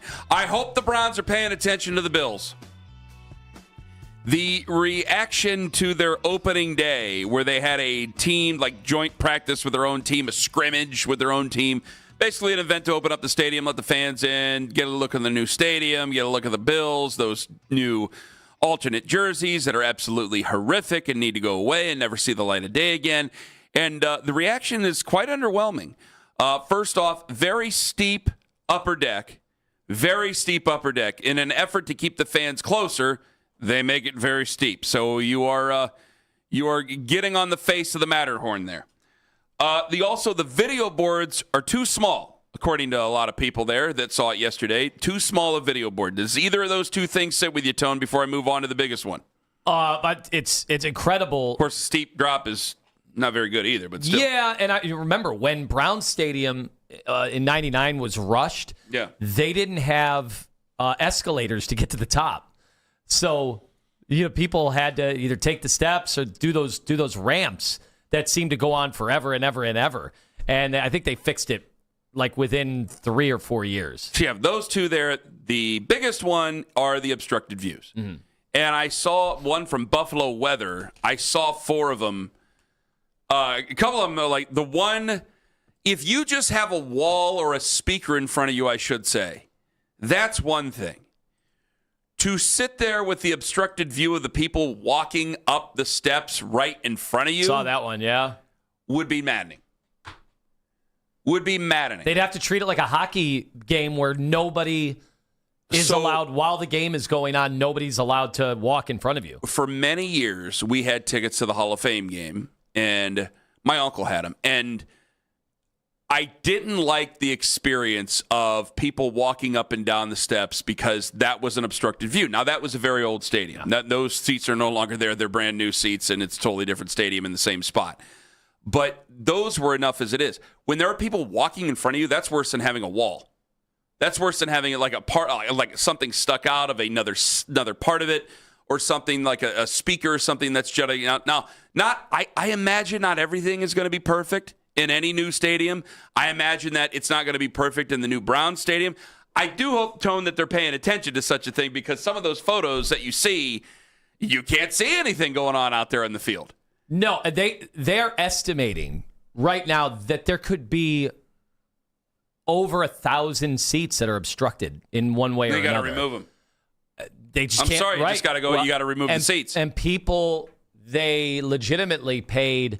The upper deck, I think the PSLs were like $500 and a lot. But other people are claiming their PSL was like $2,500 and they have a seat that is obstructed. Well, come on. I mean, that's unbelievable. Now, I'm not an architect. I would probably just throw all that into, AI and ChatGPT and figure it out. That couldn't have been worse than what this ended up looking like. Well, because I imagine they've just dug out the hole right now for the new stadium over in Brook Park. Okay, so hopefully, like, everybody's paying attention over there going, I hope that we don't have the same problem. Also, but there are a lot our of people. design is so dramatically different from this. Well, we think so. Of course, I brought that up on the internet, and I got killed for it by a lot of folks because I saw what Kansas City's is going to be when they move to Kansas City, Kansas, instead of Kansas City, Missouri. And I'd start people going, well, that's just Arrowhead with a roof on it. I go, okay, well, you can call Arrowhead now the Raiders Stadium without a roof on it because it looked like the Raiders Stadium there. And the other one was Washington, which they're going to build one. It's basically the Raiders Stadium. You just have columns going around it. I kind of like the outside look of ours. Tennessee's is an interesting look, too. I want to throw Tennessee's in there. Indianapolis is different, but that's a little bit of an older facility now compared to the brand new ones. You have Minnesota's that looks very, very different to everything. But for ours, it looks like it's going to be unique with the great big wall in the end zone. I hope it's not too steep. I'm sure that will be a criticism. I'm not very into steep things as I look. And the other thing is you just hope that there's no obstructed views because there's going to be PSLs. There's going to be sticker shock with the PSLs, and people are going to be paying a lot of money for those PSLs, and they better have a unobstructed look at the field and what's going on play. Yeah, when you hear obstructed views, you're thinking about, Municipal Stadium when it was built in the turn of the century. Not now. I thought that was like they could do that foolproof and not have any issues with something like that. I remember when Yankee Stadium was first built, and there was conversation because they had the one part in right field where I've never been to the old Yankee Stadium or the new Yankee Stadium, but I saw the Pix story on it where it was just there was another deck, like a bar, and you just can't see left field from where you're sitting in right field because of where it sticks. Yeah. And their answer to that was put several small TVs right next, so I guess you could just look at the television when the ball gets hit to left field. And that happens. Which to me isn't a great answer. Yeah, that happens in baseball venues when it gets really dicey because of different field dimensions. But the thing here that's crazy is what did they sell people in Buffalo? And I think $850 million were subsidized by taxpayers in this case. There's some rough estimates, but what were they sold on? They were sold on, hey, we're going to be outdoors because this is Buffalo. You guys are hardy fans. This is what this town is all about in Western New York, but we're also going to protect you from the elements. And yet there were whole sections that said they got rained on because, of course, it rained. Yes. And they were like, well, wait a second. You guys said that you were, even though we're Buffalo, we want the elements to be a part of the game, but the whole part of what they were selling was that they were going to be screened off from it. But when people say that, they want snow to be a part of the game because snow looks cool on TV. Yeah. And snow is not as horrible to sit through as rain. Right. Just the downpours is horrible. You start marching back up those very steep steps to get the hell out of there. No, snow is like people make artist renderings and put up on their walls in their basement. Right. Rain sucks. There's never been a monsoon. Yeah, nothing's fun about a monsoon game unless it's in a movie, unless it's really the beginning of mud bowl out of it. Unless it's the beginning of the program or the last Boy Scout, then other than that, you really got nothing going for you on that one. It's not where I don't feel bad for them. I do feel bad for the people who paid an absurd amount. You could say $500, it's still $500. Yeah. So you have to go through the problem of having to deal with a professional football team that probably is going to take a lot of phone calls today. Probably not going to be able to be very quickly to get to your situation. You're going to feel like you're frozen out. There's going to be some ugliness there. Can I imagine what? The Browns situation happening? Yes, I can imagine that happening. I hate to say it. If it's happening to other teams, why wouldn't it happen to us? Well, also, the video scoreboards, very, very underwhelming. These have gotten bigger and bigger and bigger everywhere that essentially if you have any kind of venue and you need to figure out how you're going to, even like the Horseshoe in Columbus, because everything's outdated at the Shoe. People just love it because it's the Shoe. Well, it's a stadium built and it's in the iconic 20s. and all that. But they have had to improve a lot of that stuff because you just gotta make your customers happy. Yeah, but that's part of the charm of the state of a college football stadium. When you build out, like you look at the way stadiums were in a lot of these places when it was the 1940s, and they still stay in these facilities. So basically, you either have to rebuild the stadium on the same ground, or you have to do what like Ohio State has done, which is make it bigger and renovate it to a different degree, but also try to keep some of the integrity of what it looks like and what it originally was. I think that they've done a good job. I've been to Notre Dame Stadium. I think that they've done a pretty good job of that. They've all modernized it, and they've made it as best they can. But part of what the tradition is, or part of what the draw is to bringing those fans in, is the tradition. Well, if you have an NFL stadium, the only place that really has any tradition that would draw anybody in is Lambeau Field. Everywhere else, like Soldier Field is not Soldier Field anymore. No. Any of the other places aren't that. So you have to have the creature comforts that come with it. And an obstructed view is not one of them. Video board, it's not the biggest thing in the world. Steep climb, that can be a little dangerous depending on how many drinks somebody's had. But okay, Obstructed view, you just can't deal with. So you're going to have to either remove seats or redo something because that is not, no. During the regular season when that actually happens, people are paying a lot of money for that. You can't have that. In a weird way, I'm glad this happened. I'm glad it happened, and I'm glad we're after them in the pecking order. Yeah. I hate to say it to Buffalo fans. Because if you're the Haslam's, you're like, hey, this isn't going to happen to us, right? Like, we're going to. I bet you they 100% are fielding questions. Because you got to get it right. About that, yes. I'm sure there will be something that is amiss, because there's something amiss in every new stadium. But you just don't want it to be that big of an issue. Plus, those jerseys that they rolled out in the other day. Oh, my God in heaven. Coming up in 5 minutes, the dangerous one, Darryl Ryder. Is the QB battle over? Is he willing to use the L word when it comes to Todd Monken? Or how does he think Todd's going to explain this one coming up later on today about Deshaun Watson taking all those ones when they were apparently promised to one Shedeur Sanders? Ken Carman, Anthony Lima on the Fan.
Odyssey app. Headline sports news every 20 minutes right here on 92.3 The Fan. From the University Hospital Sports Desk, I'm Jeff Thomas.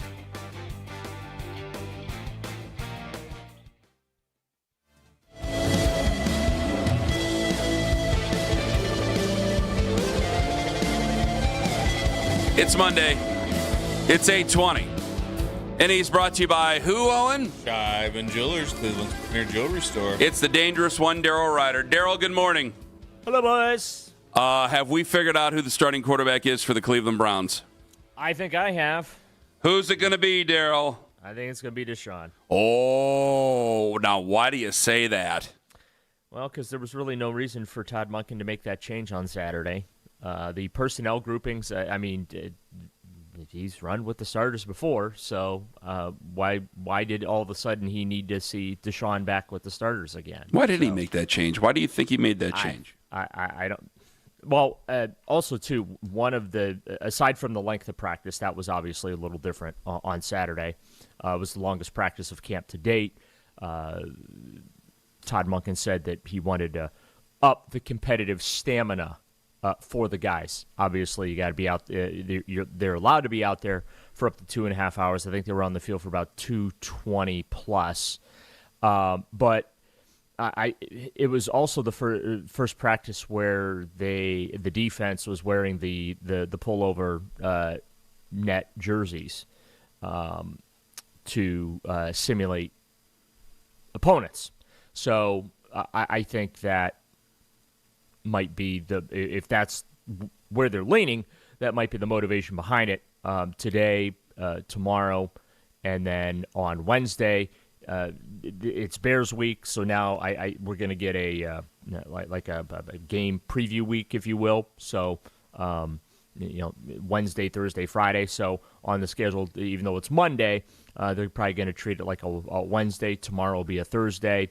And then Wednesday will be the Friday practice, and then obviously they'll play the Bears on Saturday. But I do think it's going to be Deshaun. It certainly seems to be leaning that way, and just really paying attention to the things that Todd Monken and quarterbacks coach Mike Bajakin talk about when they're asked about, hey, how has Deshaun got better? What are you seeing from Shedeur? Where are his areas of improvement and things like that? You can kind of read between the lines why they would favor Deshaun over Shedeur. All right, Daryl, the Shedeur fans are accusing Todd Monken of lying. Did he flat out lie? Well, it's the first time that he said something to us that did not align with what we ultimately ended up saying.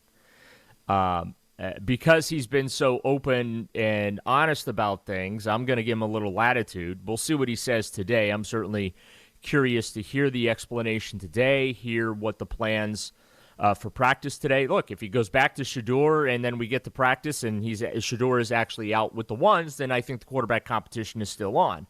But if it's Deshaun again today, going into Bears week, then I kind of just go by what Todd has said in the past. He's not into grand announcements, and that you can, if you see a guy with the ones and you see him with the ones regularly, he's a one. And so, I kind of feel like the trend is blowing in Deshaun's direction. You want to talk about pre-snap operation, post-snap, not perception, but processing, if you will.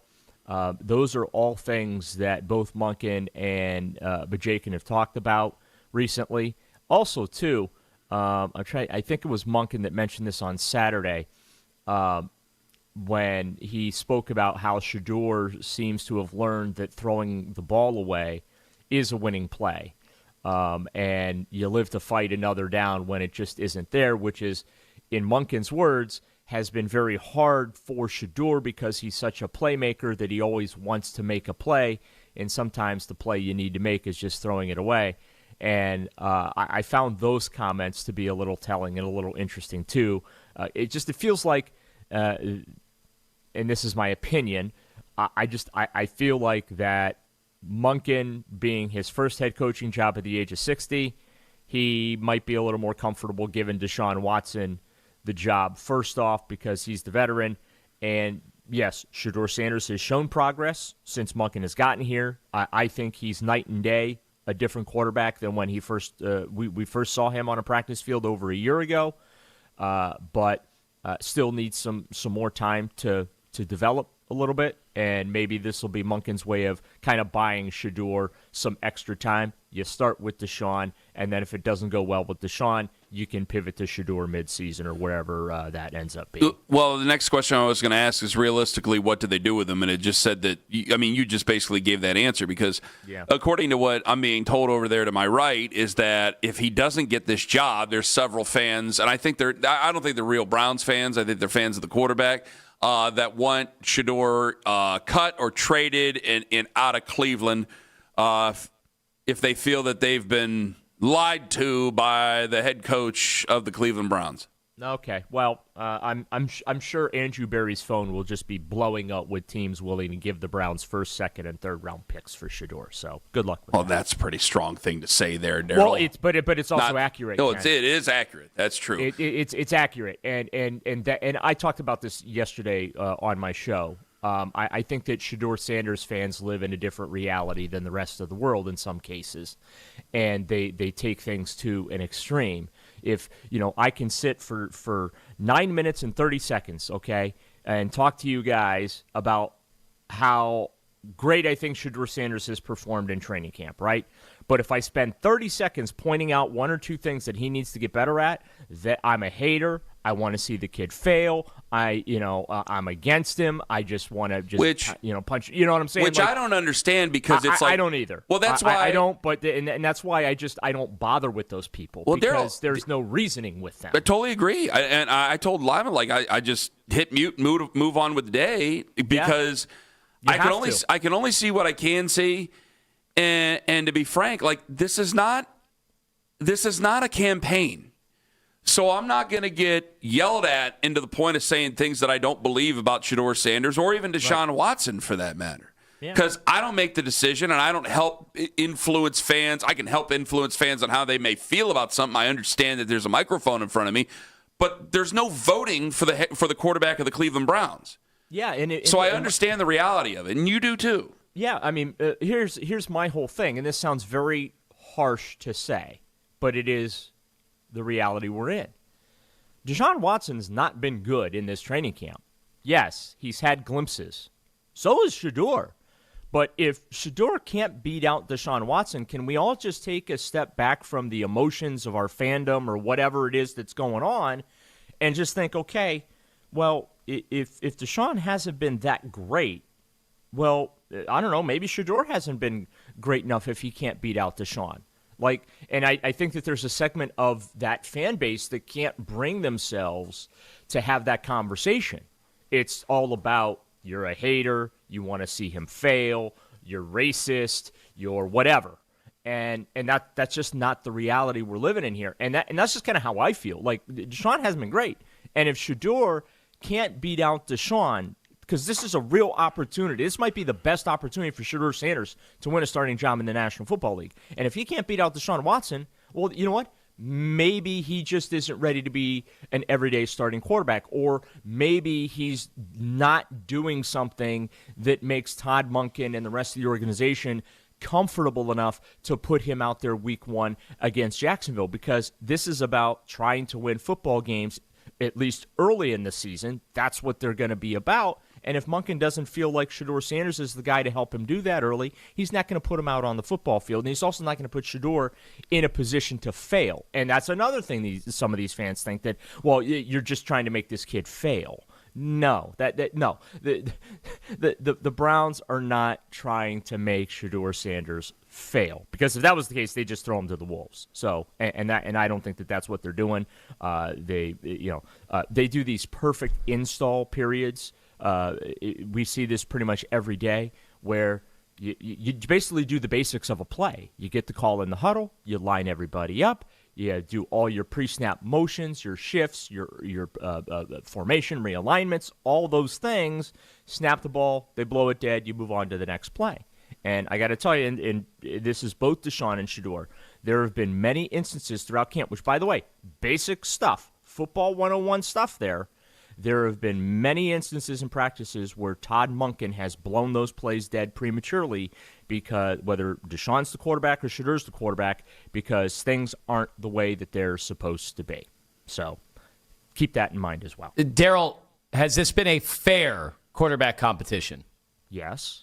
It's not like it wasn't rigged. It wasn't rigged or anything like that. Or so. Monken didn't come in with a preconceived notion that it had to be Deshaun Watson, because that's what he's being accused of right now. Well, up until Saturday, Shedeur had, and this might be if they go back to Shedeur today, I don't think they'll be in pads today, but if they go back to Shedeur today, Todd could conceivably say to us that, hey, he had more padded practices than Deshaun did, and so that's why I made the change on Saturday, because I wanted to get Deshaun another padded practice with the ones. I think that would make more sense than the whole personnel grouping explanation that came out Saturday, because the Deshaun's worked with the ones, the personnel groupings were not different on Saturday. Okay, that would make sense now. But yes, I do think it's been a fair quarterback competition. I think it's been a balanced quarterback competition, and I think that both quarterbacks have received the same amount of coaching up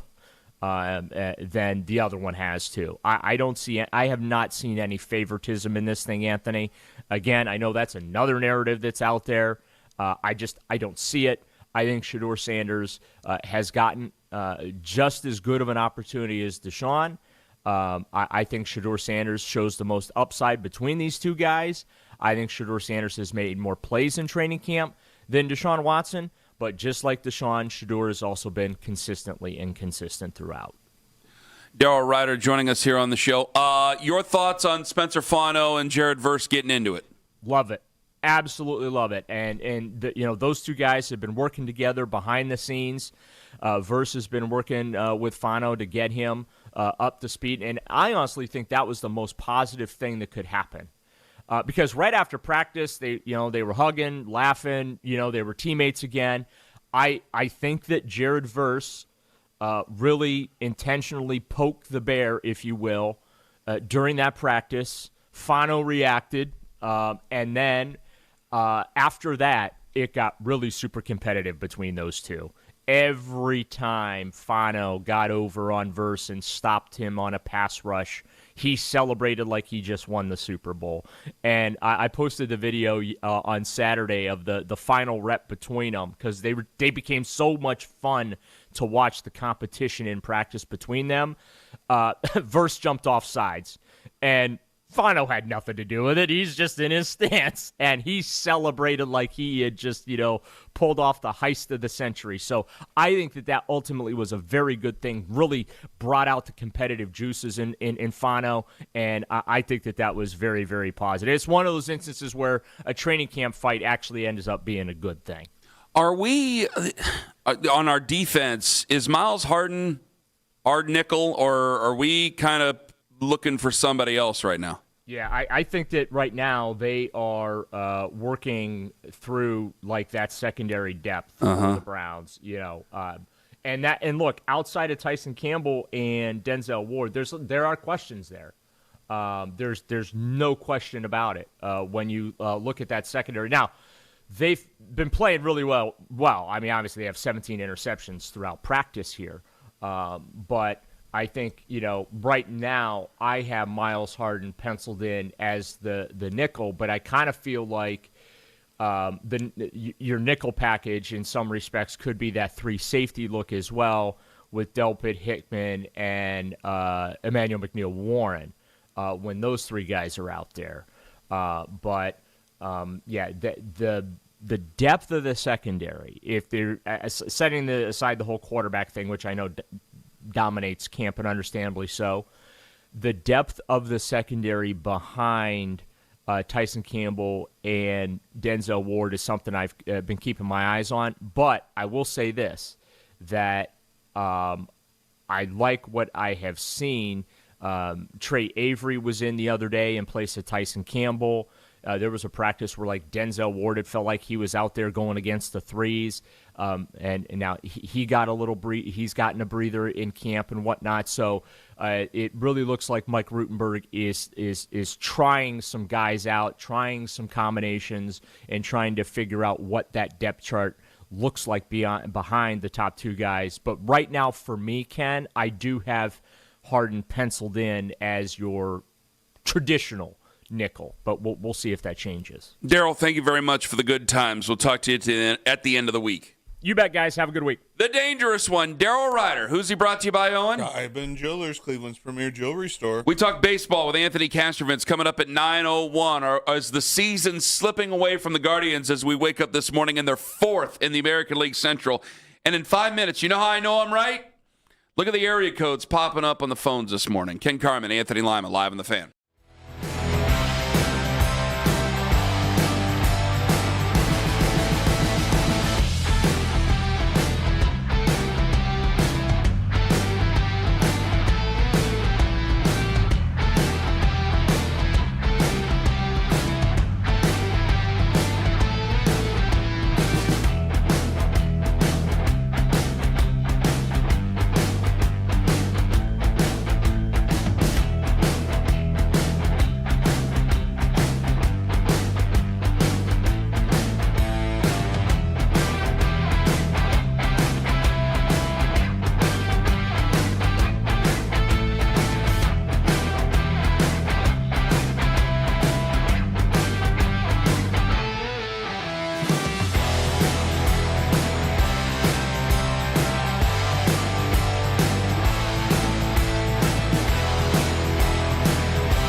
sports world leading up to the Ken Carman Show with Anthony Lima. It's the Fan Warm-Up Show with Jeff Thomas. Weekdays starting at 5 a.m. on 92.3 The Fan.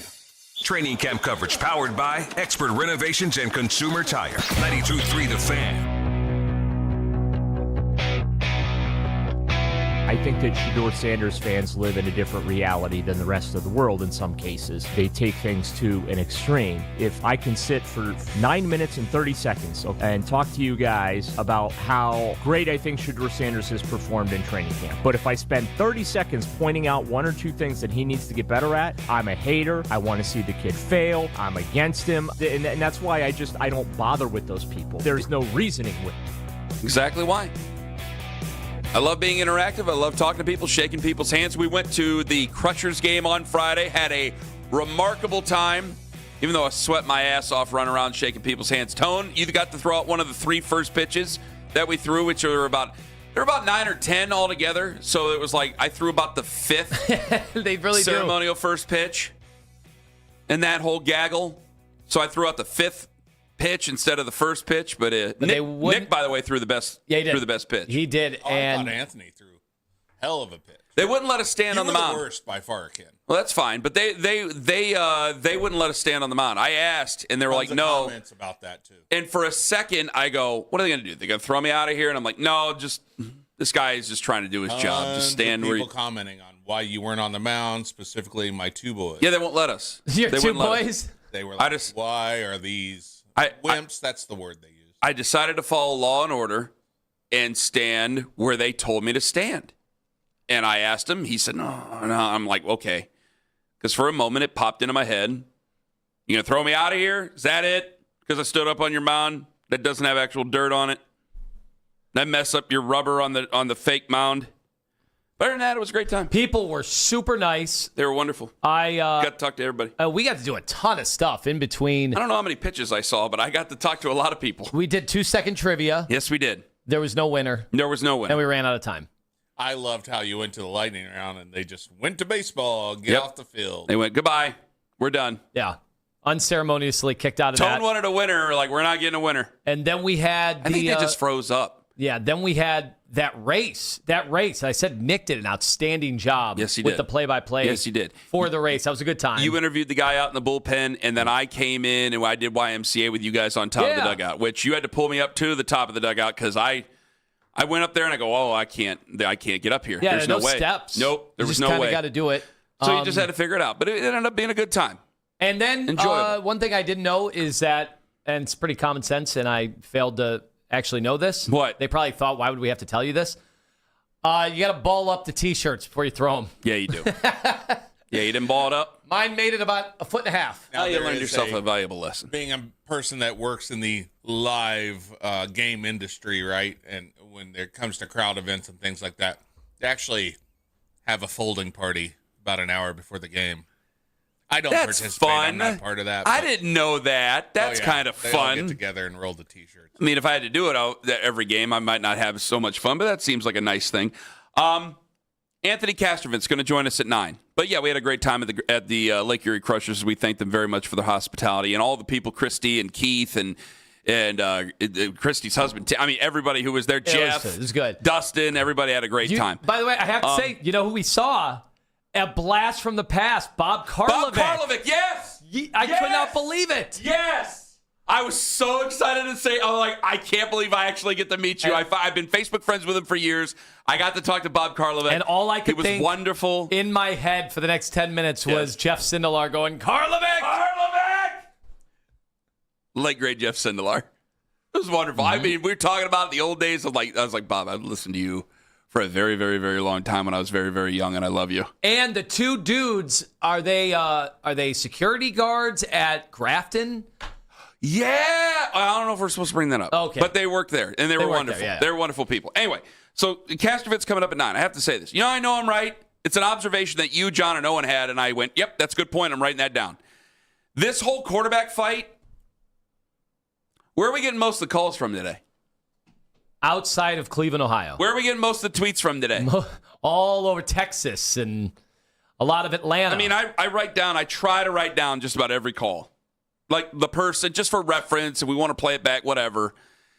And Dallas, Texas. I got South Carolina here. I got a lot. Like, there's very few in Cleveland that I've seen.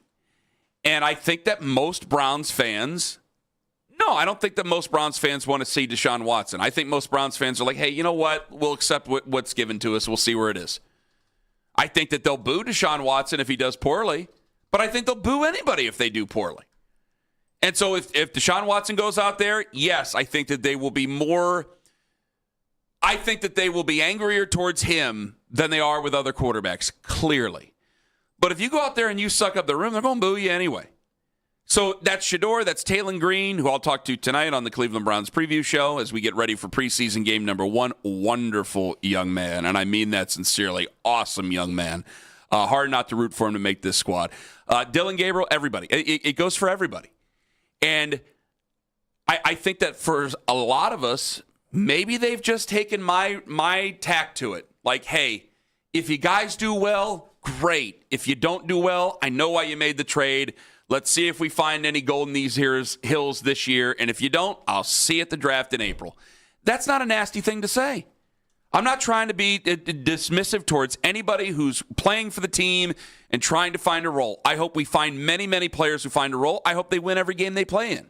But what I know and what I accept and what I hope, those are 3 different things. And so I'm willing to accept Deshaun Watson as a starter.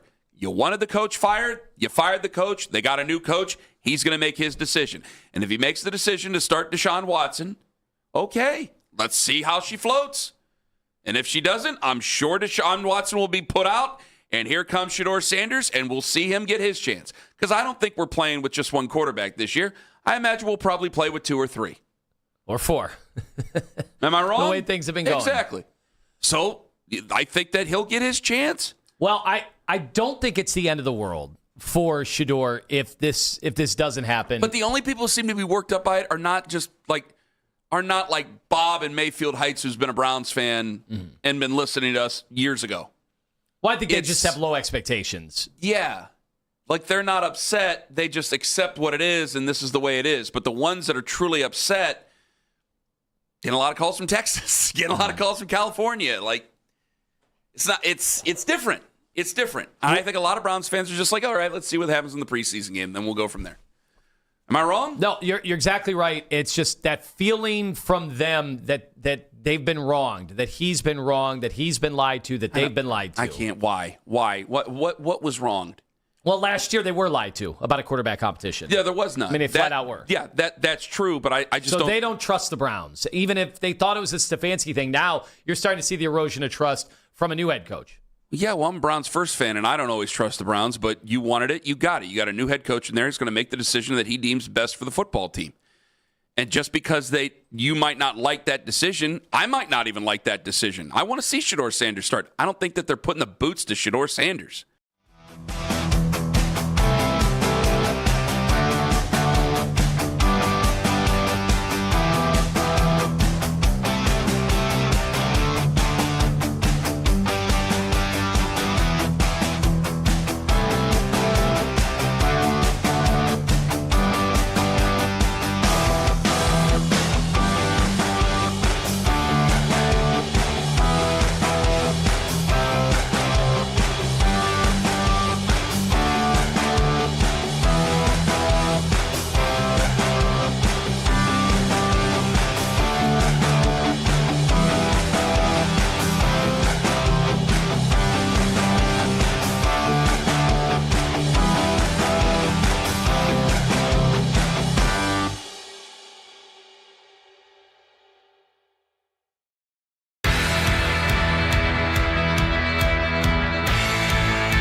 Thursday. Browns continue at training camp today in Brea. Some wonder if Deshaun Watson has moved ahead of Shedeur Sanders and the quarterback competition. Watson got all the first-team reps on Saturday, a day where Sanders was supposed to work with the number ones. Don't miss the Browns preview show tonight, 7 o'clock, right here on 92.3 The Fan. From the University Hospital Sports Desk, I'm Jeff Thomas. Hey, Browns fans. This is Denzel Ward. Keep up with the latest football news every 20 minutes with exclusive 2020 reports on the radio home of the Cleveland Browns, 92.3 The Fan.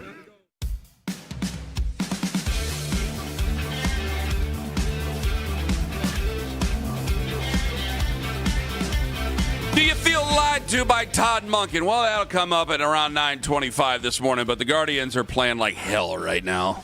Ask Castrovins. The weather's hell he feels right now. like he's been lied to. Well, poor Anthony Castrovins, he's over there. He lost his power. He's on the Wise Heart Right, We Make It Right, Call Kyle Right hotline. We still appreciate you joining us here, Anthony. Yeah, absolutely. I'm like the Guardians lineup. I don't have enough power. Oh, my goodness gracious. Well, truth's the truth. All right. You really want me to ask him at the end of the interview whether or not he feels... Wait a minute. Are you even a Browns fan, Anthony? No, I wouldn't do that to myself. I don't know why you guys do that to yourselves. Are you a football fan at all? Come on. I'm an observer. Yeah, I kind of get so locked into baseball that by the time football season comes, it's my time to, catch up on all the dumb shows that people are watching all summer. Like, that's my time to shine. So I do watch, I do follow it, but I can't call myself a fan. Like, I don't get emotionally involved. I don't let that happen. Oh, must be nice. Anthony Castrovins joining us here on the Wise Heart Right, We Make It Right, Call Kyle Right hotline. All right, what the hell has happened here? Because I don't think I've had an emotional fall off during the regular season quite like this and ever in my life. Like, we get these players like, all right, we're making a serious move here. And then we're just doing dumb stuff, losing ball games, losing 2 out of 3 to the White Sox. Like, this ain't fun, man. I know. The trade deadline was a week ago, and the emotional fall off in the span of a week is pretty jarring. You get swept by a bad Mets team, and then, it's hard to call anything a must-win series, but it felt like a must-win series there in Chicago, and they just dropped the ball. It's tough to see. You look at the standings now, and it's just, you are what your record says you are at a certain point. They're 3 games under 500. They have a worse record than the team that traded one of the best pitchers in baseball in Skubal. Actually, their run differential suggests they should be 7 games under 500. That's how bad their run differential is. So, losing record at home, 11 games under 500 against winning teams. I mean, these things all kind of stand out when you look at the standings picture. It's just they've definitely hit a rut here, but this whole season has never felt like they've ever gotten on a sustained run, and the White Sox, to their credit, these are both like predominantly young lineups, but the White Sox, to their credit, are getting the most out of it. Those guys are playing like they've been there, done that, and you don't expect that from a team that lost 121 games 2 years ago. You don't. Obviously last year, Anthony, they were able to come back from the most adversity. I mean, 15 and a half games they rallied back to make the playoffs. It was such an exciting run. They're actually right around where they were at this time last year. Now, they were surging last year, and obviously the right time, and this team is doing anything but that. But does any of that make you think that they still have that other level that they are capable of playing, or there's just too many different guys now? Well, it is. I mean, it's definitely different casts, but can that happen? Absolutely. I mean, mathematically, they're in a better position. They have a worse record than this time last year, but they're in a better, standings position in the Central. They don't have to have a historic comeback in the month of September, the way things stand today. And, they're chasing a team that, again, the White Sox have to prove their staying power. They are proving it. They're in the process of proving it, but they still do have to prove it down the stretch. The formula last year was just elite pitching and basically league average offense. I think we saw, when this offense is even league average, what that can look like if you're getting elite pitching. The problem right now is they're not getting the elite pitching, predominantly in the bullpen. The bullpen's just not holding serve, so that's a problem. They're built around one guy in the bullpen essentially, but they need, what we saw the other day with Colin Holderman, that comes out of nowhere and a terrible inning, kind of self-inflicted, when you're hitting two batters in a row and 2 strike counts, that stuff will catch up to in an important game. So they just need, I think it starts there, better performance from the back end, but also league average offense would sure help. Anthony Kastrovitz joining us on the show. Should we be harder on Stephen Vogt? You play the hand you're dealt, of course, and he's had nothing but very young teams here and made the most out of them. He rode his bullpen very hard, an elite bullpen in his rookie season, and I thought that might come back to bite him later in the year, and to his credit, it did not. Last year, to hold everybody together in a 15.5 game deficit midseason is not an easy thing to do. So I give the guy nothing but credit. I can't necessarily blame, what's gone on here the last couple of weeks on him. There's always moves with every manager that you're going to go, what's that all about? But at the same time, when you got guys up there, like look at yesterday's game, you got a guy making his debut for the White Sox has just walked the bases loaded, and you got Brian Rocchio, swings at a pitch outside the zone, the first pitch. Stuff like that will drive you crazy, and that's not a manager problem. It's a performance issue. So I don't know. I struggle with blaming the manager when things go off the rails like this. It depends on the situation. I think in most situations, it just comes down to talent or lack thereof, or performance or lack thereof. I think that generally speaking, the guy's done a lot with a little. Is there any chance you could see Jose Ramirez turning around his season? Man, I don't know, because that hamate injury. I think if you look at it for switch hitters, it's a tougher comeback. It's less about what was removed, the hamate bone, and more about the ligaments around there being affected. And some guys, it just takes time. And I think it took him some time after the first one. And this one, he came back in 5 weeks, did not even go on a rehab assignment. And to think that he's anywhere near 100% right now, I think that's unrealistic. He'll never say it. He'll never make excuses. But man, I just find it hard to believe that he's not feeling the effects of having surgery 6-7 weeks ago. So I don't know, but man, I just think when you're a switch hitter with that particular injury, that particular surgery, I think it's hard to get your power back. Well, as long as we're not in an age situation with Jose yet. I understand he ain't getting any younger, but I don't know. I just don't see it as it's something age related, and I've heard that from several listeners here over the last couple of weeks. No, I mean I think he's playing banged up right now. I think that as far as the hamate issue is concerned, by next season, I think he would be at full strength. I just think it's asking him a lot to be at full strength right now, this season. And as far as the age goes, it's going to be an issue before long. He's 33 years old. You get in your mid-30s, but the beauty of his game is just the bat-to-ball skills, the discipline at the plate. Those things age pretty well. It's just that the power will probably at some point take a downturn. I just think there's a really obvious reason why the power's in a downturn here right now. The guy had a pretty significant surgery less than 2 months ago. Who have you been most surprised by? Who have you been most disappointed by? Oh, man. Parker Messick is the biggest surprise for me. I thought he was a good, mid-rotation, command guy. But he's been elite, all season.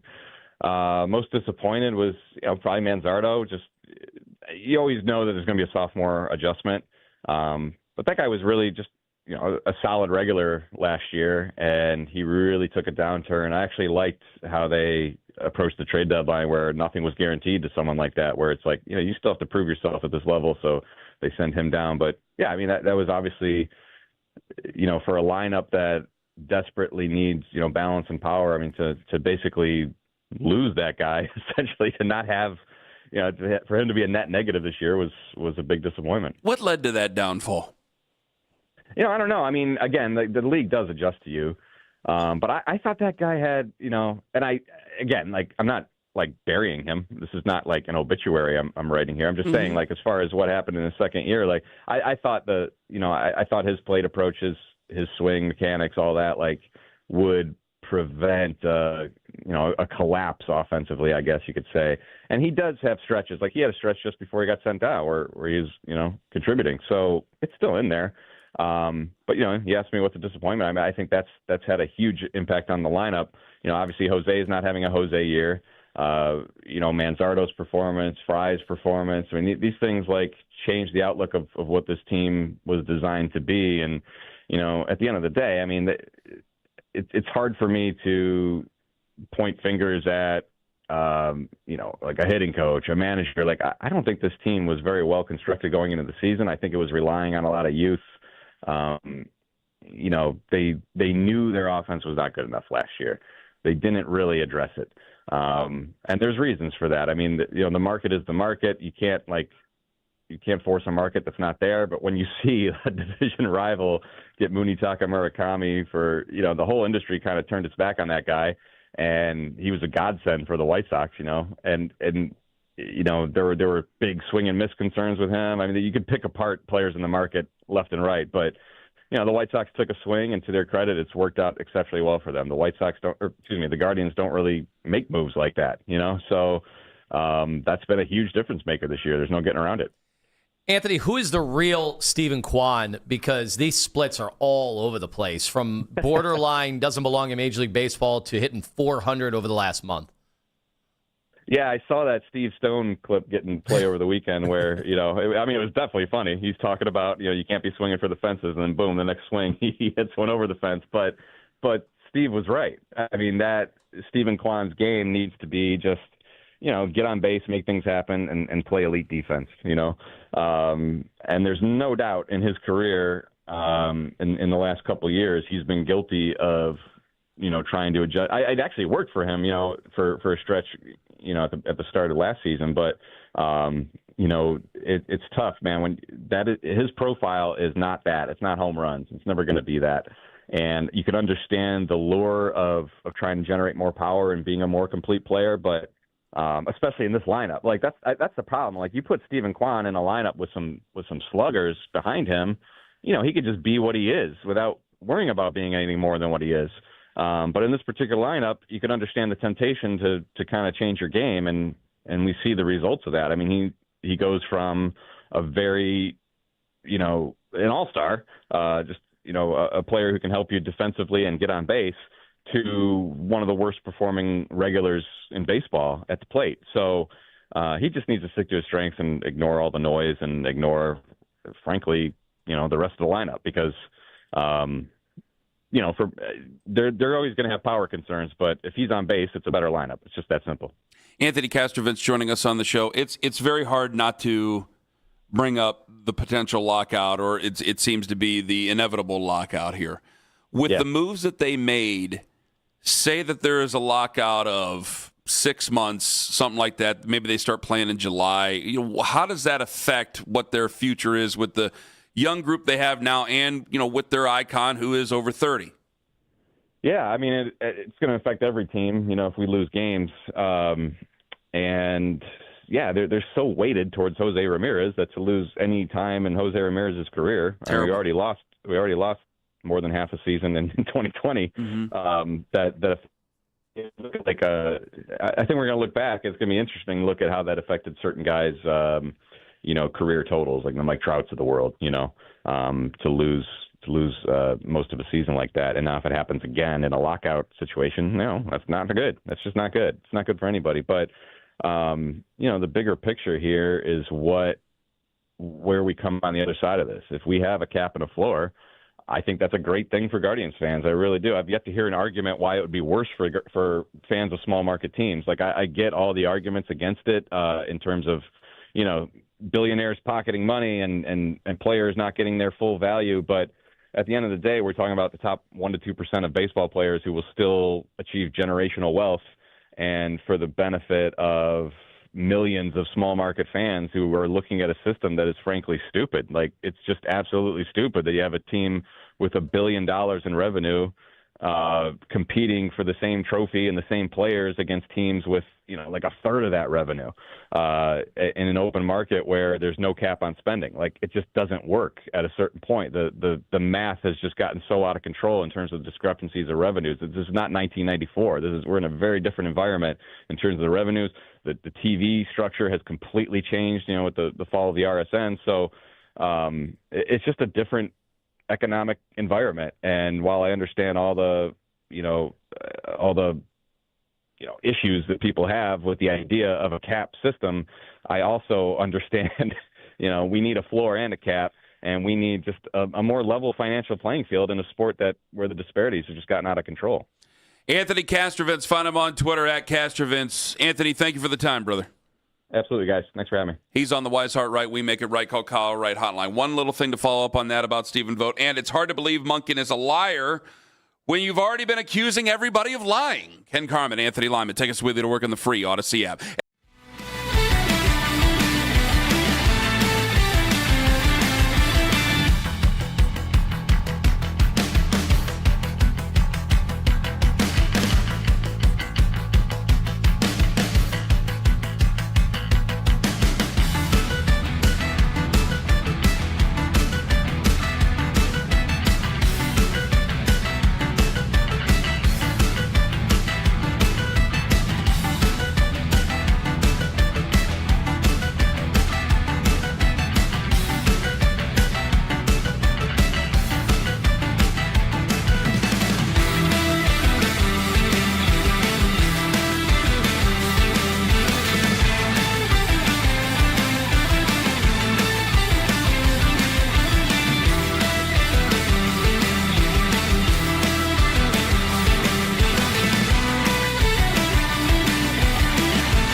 seriously injured in a crash, or hurt at work, call me and ask your questions. We'll explain your options, and your consultation is free. We handle injury cases across the state of Ohio. Make it right with me, Kyle Wright. Call 844-WIN-OHIO. That's 844-WIN-OHIO, or visit ohattorneys.com.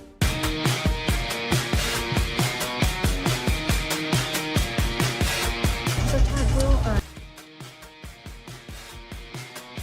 will Shedeur take all of the first team reps today, again, once the install is over, or do you think? Might end up with a 7-on-7, might end up where Sean gets one of those. That's what we've been doing, but Shedeur will take the majority of the 1 reps today.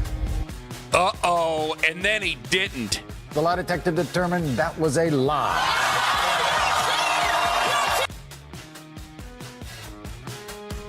Lies and the lying liars who tell them.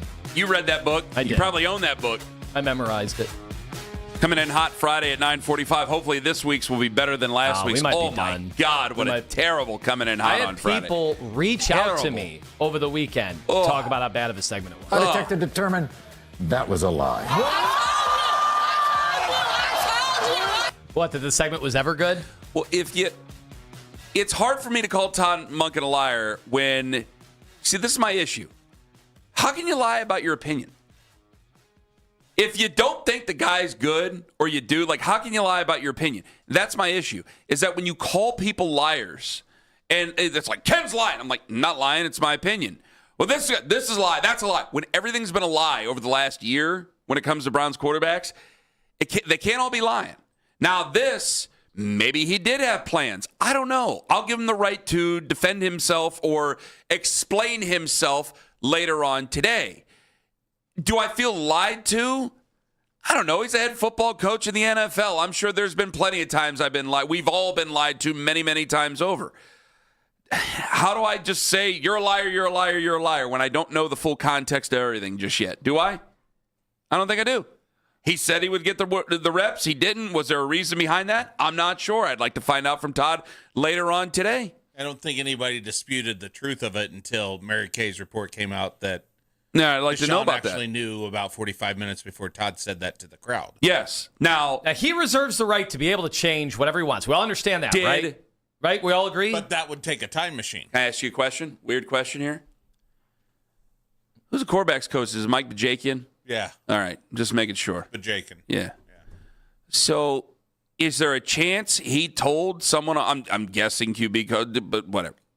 Is there a chance he told someone on the staff, and someone on the staff told him that told Deshaun Watson that he's going to be getting all the first team reps?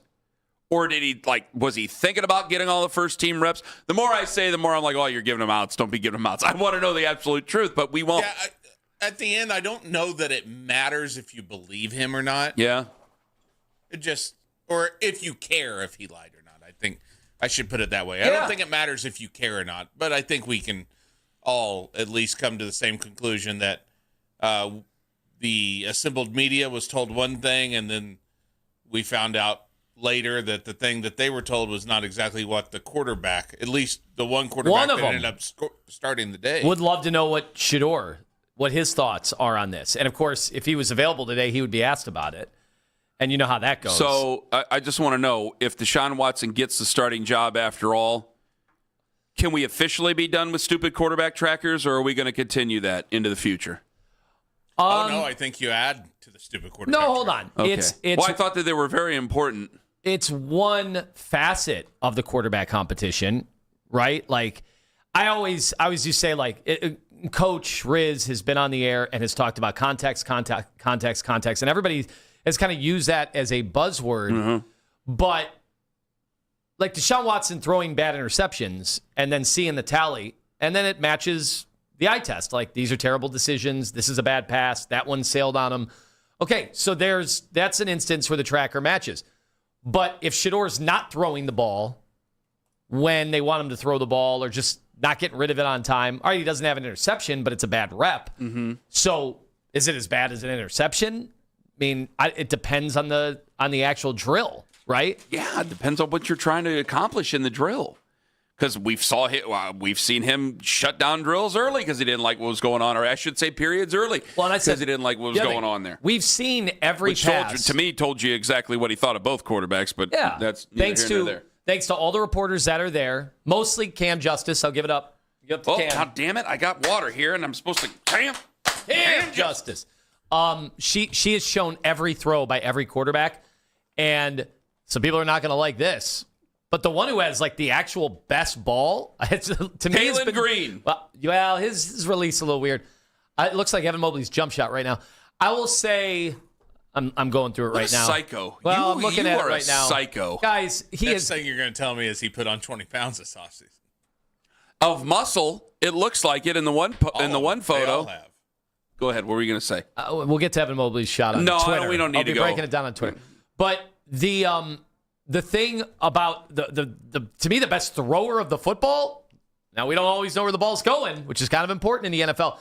But the guy who throws the best spiral has been Dylan Gabriel. Like his ball is actually a spiral every time. It's just, again, you don't know where it's going. It's going over guys' heads. He's had some nice days, right? And he's gotten a few more reps, which comes at a cost, obviously, of this entire thing. But like, I don't know what's Shador's spiral looks way worse than last year. Yeah. And I don't know what that's all about at all. And then Watson is just, the first week he was throwing ducks, just like we had seen basically ever since he's been a Brown.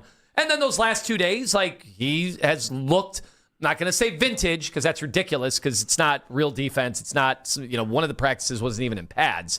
So it's not a game.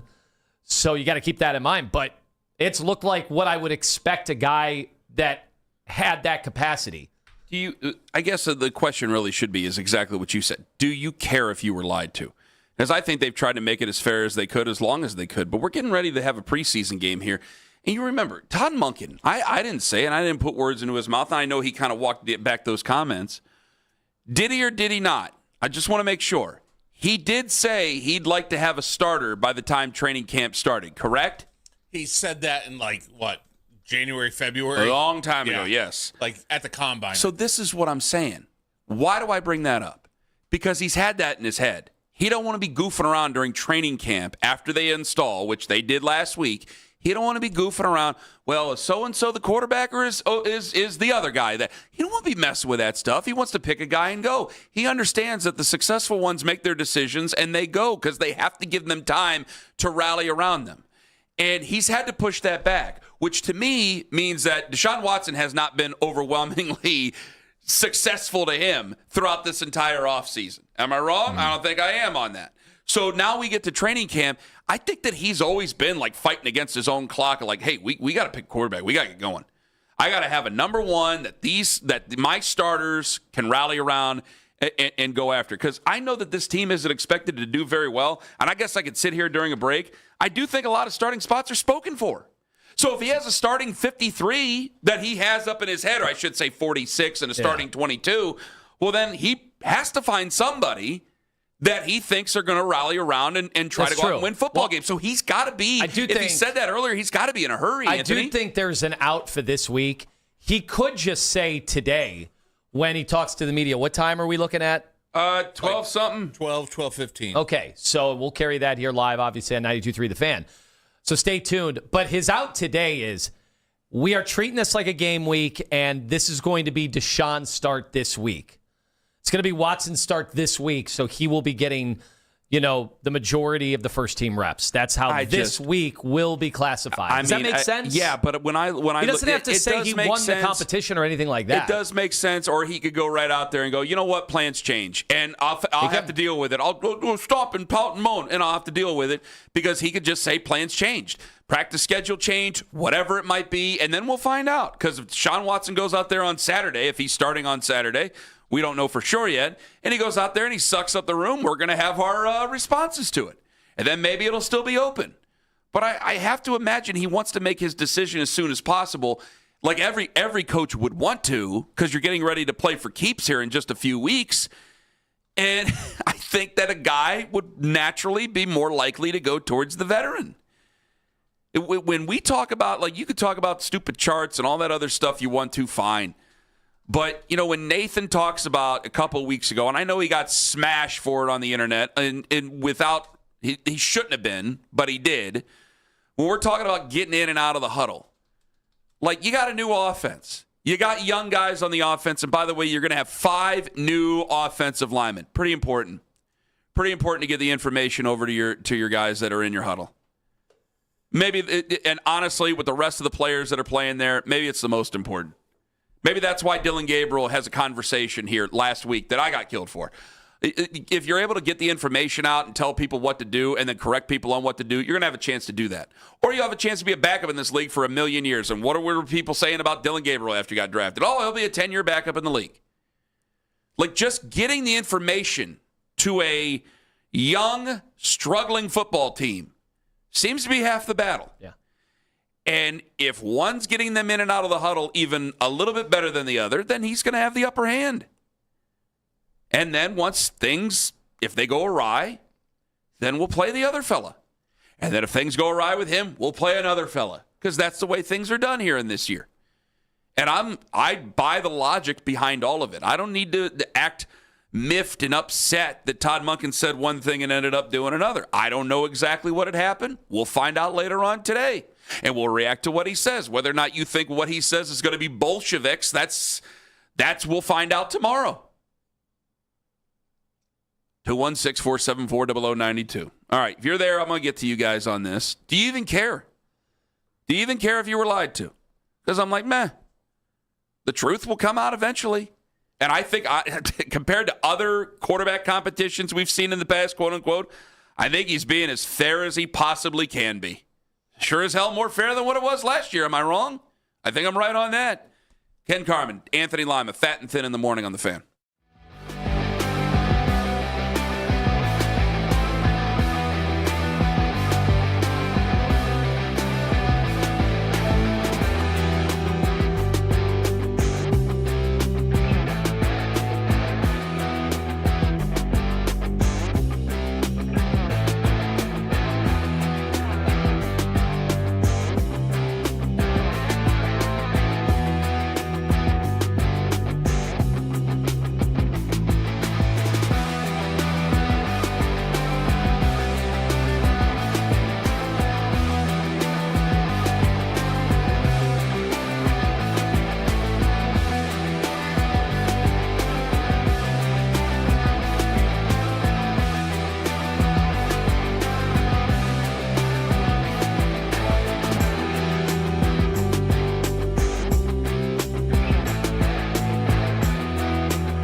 7 for the season debut of the Browns Preview Show with Ken Carman and Gerard Sherry.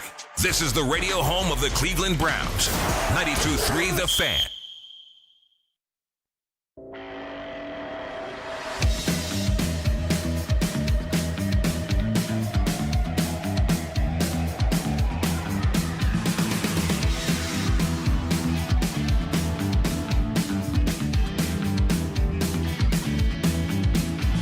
Do I got to wait until later tomorrow to bring that up, or can I do it now? I got to wait until tomorrow. Wait till tomorrow. All right, because we're having a crisis in the household right now about the future.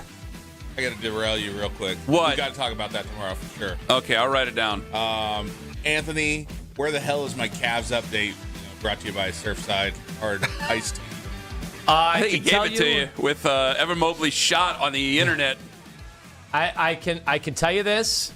Thought we were getting players. We're not getting players? Well, they're going to eventually get players. What's the rush? Yeah, the guys left over from the Euro League apparently is who we're going to be getting. Girlfriend caught a bouquet this week. You guys say whatever you want to about James Harden. I just hope all you James Harden haters out there. Okay, yeah, I know there was a gun charge which got dropped, by the way, correct? Yes. All right, yeah, I know he's liked his time in gentlemen's clubs and he's liked his chicken wings. Relatable. He hasn't necessarily been the best employee of organization since he got lied to by Daryl Morey. I know we're throwing the yellow word around a lot, but you know what? He's never been charged with trying to start the next Big Short. That's kind of where I'm at on him. You know, you can say whatever you want to about James Harden.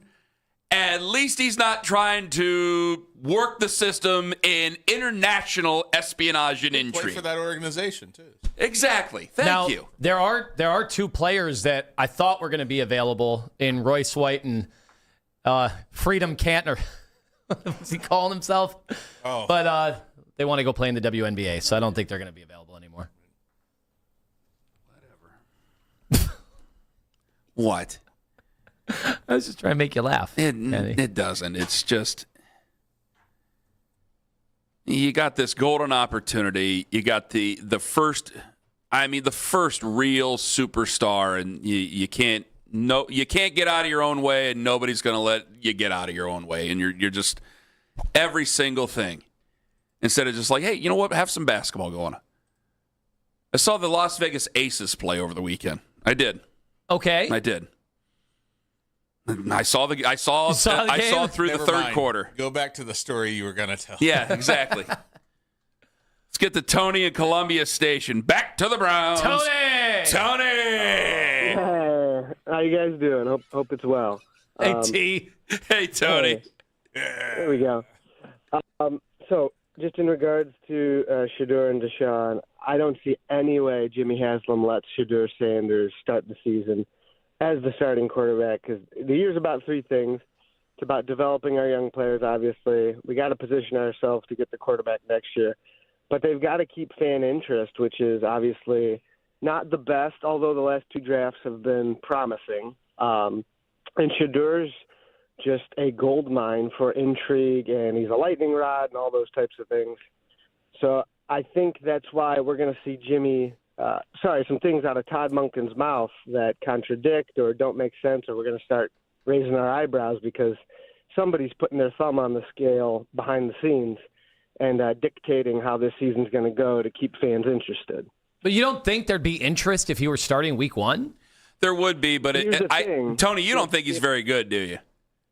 Shedeur, I don't think he's going to be the quarterback next year. There you go. I hope that would be wonderful. Mm-hmm. We can all hope for lots of things. Lima, if Shedeur is a mess, all the intrigue for the season's gone. Yep. So if we're, I see what you're saying. Shedeur, Okay. He's right. If we start Shedeur and we're 1-5 or 0-6, the season is over. Told so you. They gotta keep that card in their hand and play it.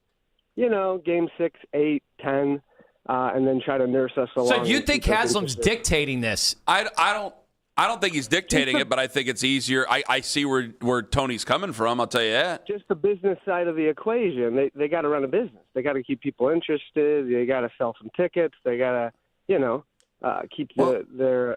Oh, go ahead. Tony, you're right, and thank you very much for the call. I mean, from a business standpoint, Tony's right. If you don't think either of them are going to be very good, and you don't because of what you did in July or June, If you don't think either of them are going to be very good, then you got to think logically from the business standpoint. Now, I do believe, and you could call me a fool, that's fine, we'll find out later. I do believe he's letting Todd Monken make Todd Monken's decision and pick the quarterback who he deems fit. But if you didn't think that either of them were very good, and they don't, then it's how much easier is it? All right, we have Deshaun Watson starting the first 2 weeks, or at least the first week down in Jacksonville. All right, well, there's plenty of fans who go down to Jacksonville for football games. I understand that, but you're not going to get the same reaction as you would if you were at home. And there is still, I don't think there's very much curiosity when it comes to Deshaun Watson anymore. There's plenty of curiosity when it comes to Shedeur Sanders. So if there's still curiosity, even if you were the most cynical Browns fan and you kept going, guys, I don't know why you're wasting our time with this. Neither of them are going to be here next year. You're still going to have a little bit of like, all right, let's see what he's got. And if he goes out there and he sucks up the room, then you're going to go, oh, yeah, I confirm my bias that this season is going to be this season, and that's where it is. Or if he goes out there and he surprises you, then we can have that conversation. But they don't do what they did if they thought either of them were really that good. And once they did that, I hope Shedeur Sanders ends up being good, but we're on to 2027 when it comes to that position. You don't disagree? Do you think we'll know? Are you going to have more today? Are there going to be more people connected to quarterbacks who are friends with quarterbacks who are going to make videos about you today? I didn't even see the one that everybody sent me yesterday. I was like, I'm in bed. I'm not watching this. I think he said he'd come on the show if we wanted to have him on. I mean, that's Shedeur's right-hand man, I don't even know who the person is. I'm not entertaining this. I'll always be up for a discussion. Well, if I have an off day coming up. Well, wait a minute. Is it a person who knows what they're doing when it comes to football, or are we just having any old friend on? Sure that you're not booing, but you clap. Oh, we're out of time. Oh. Hey.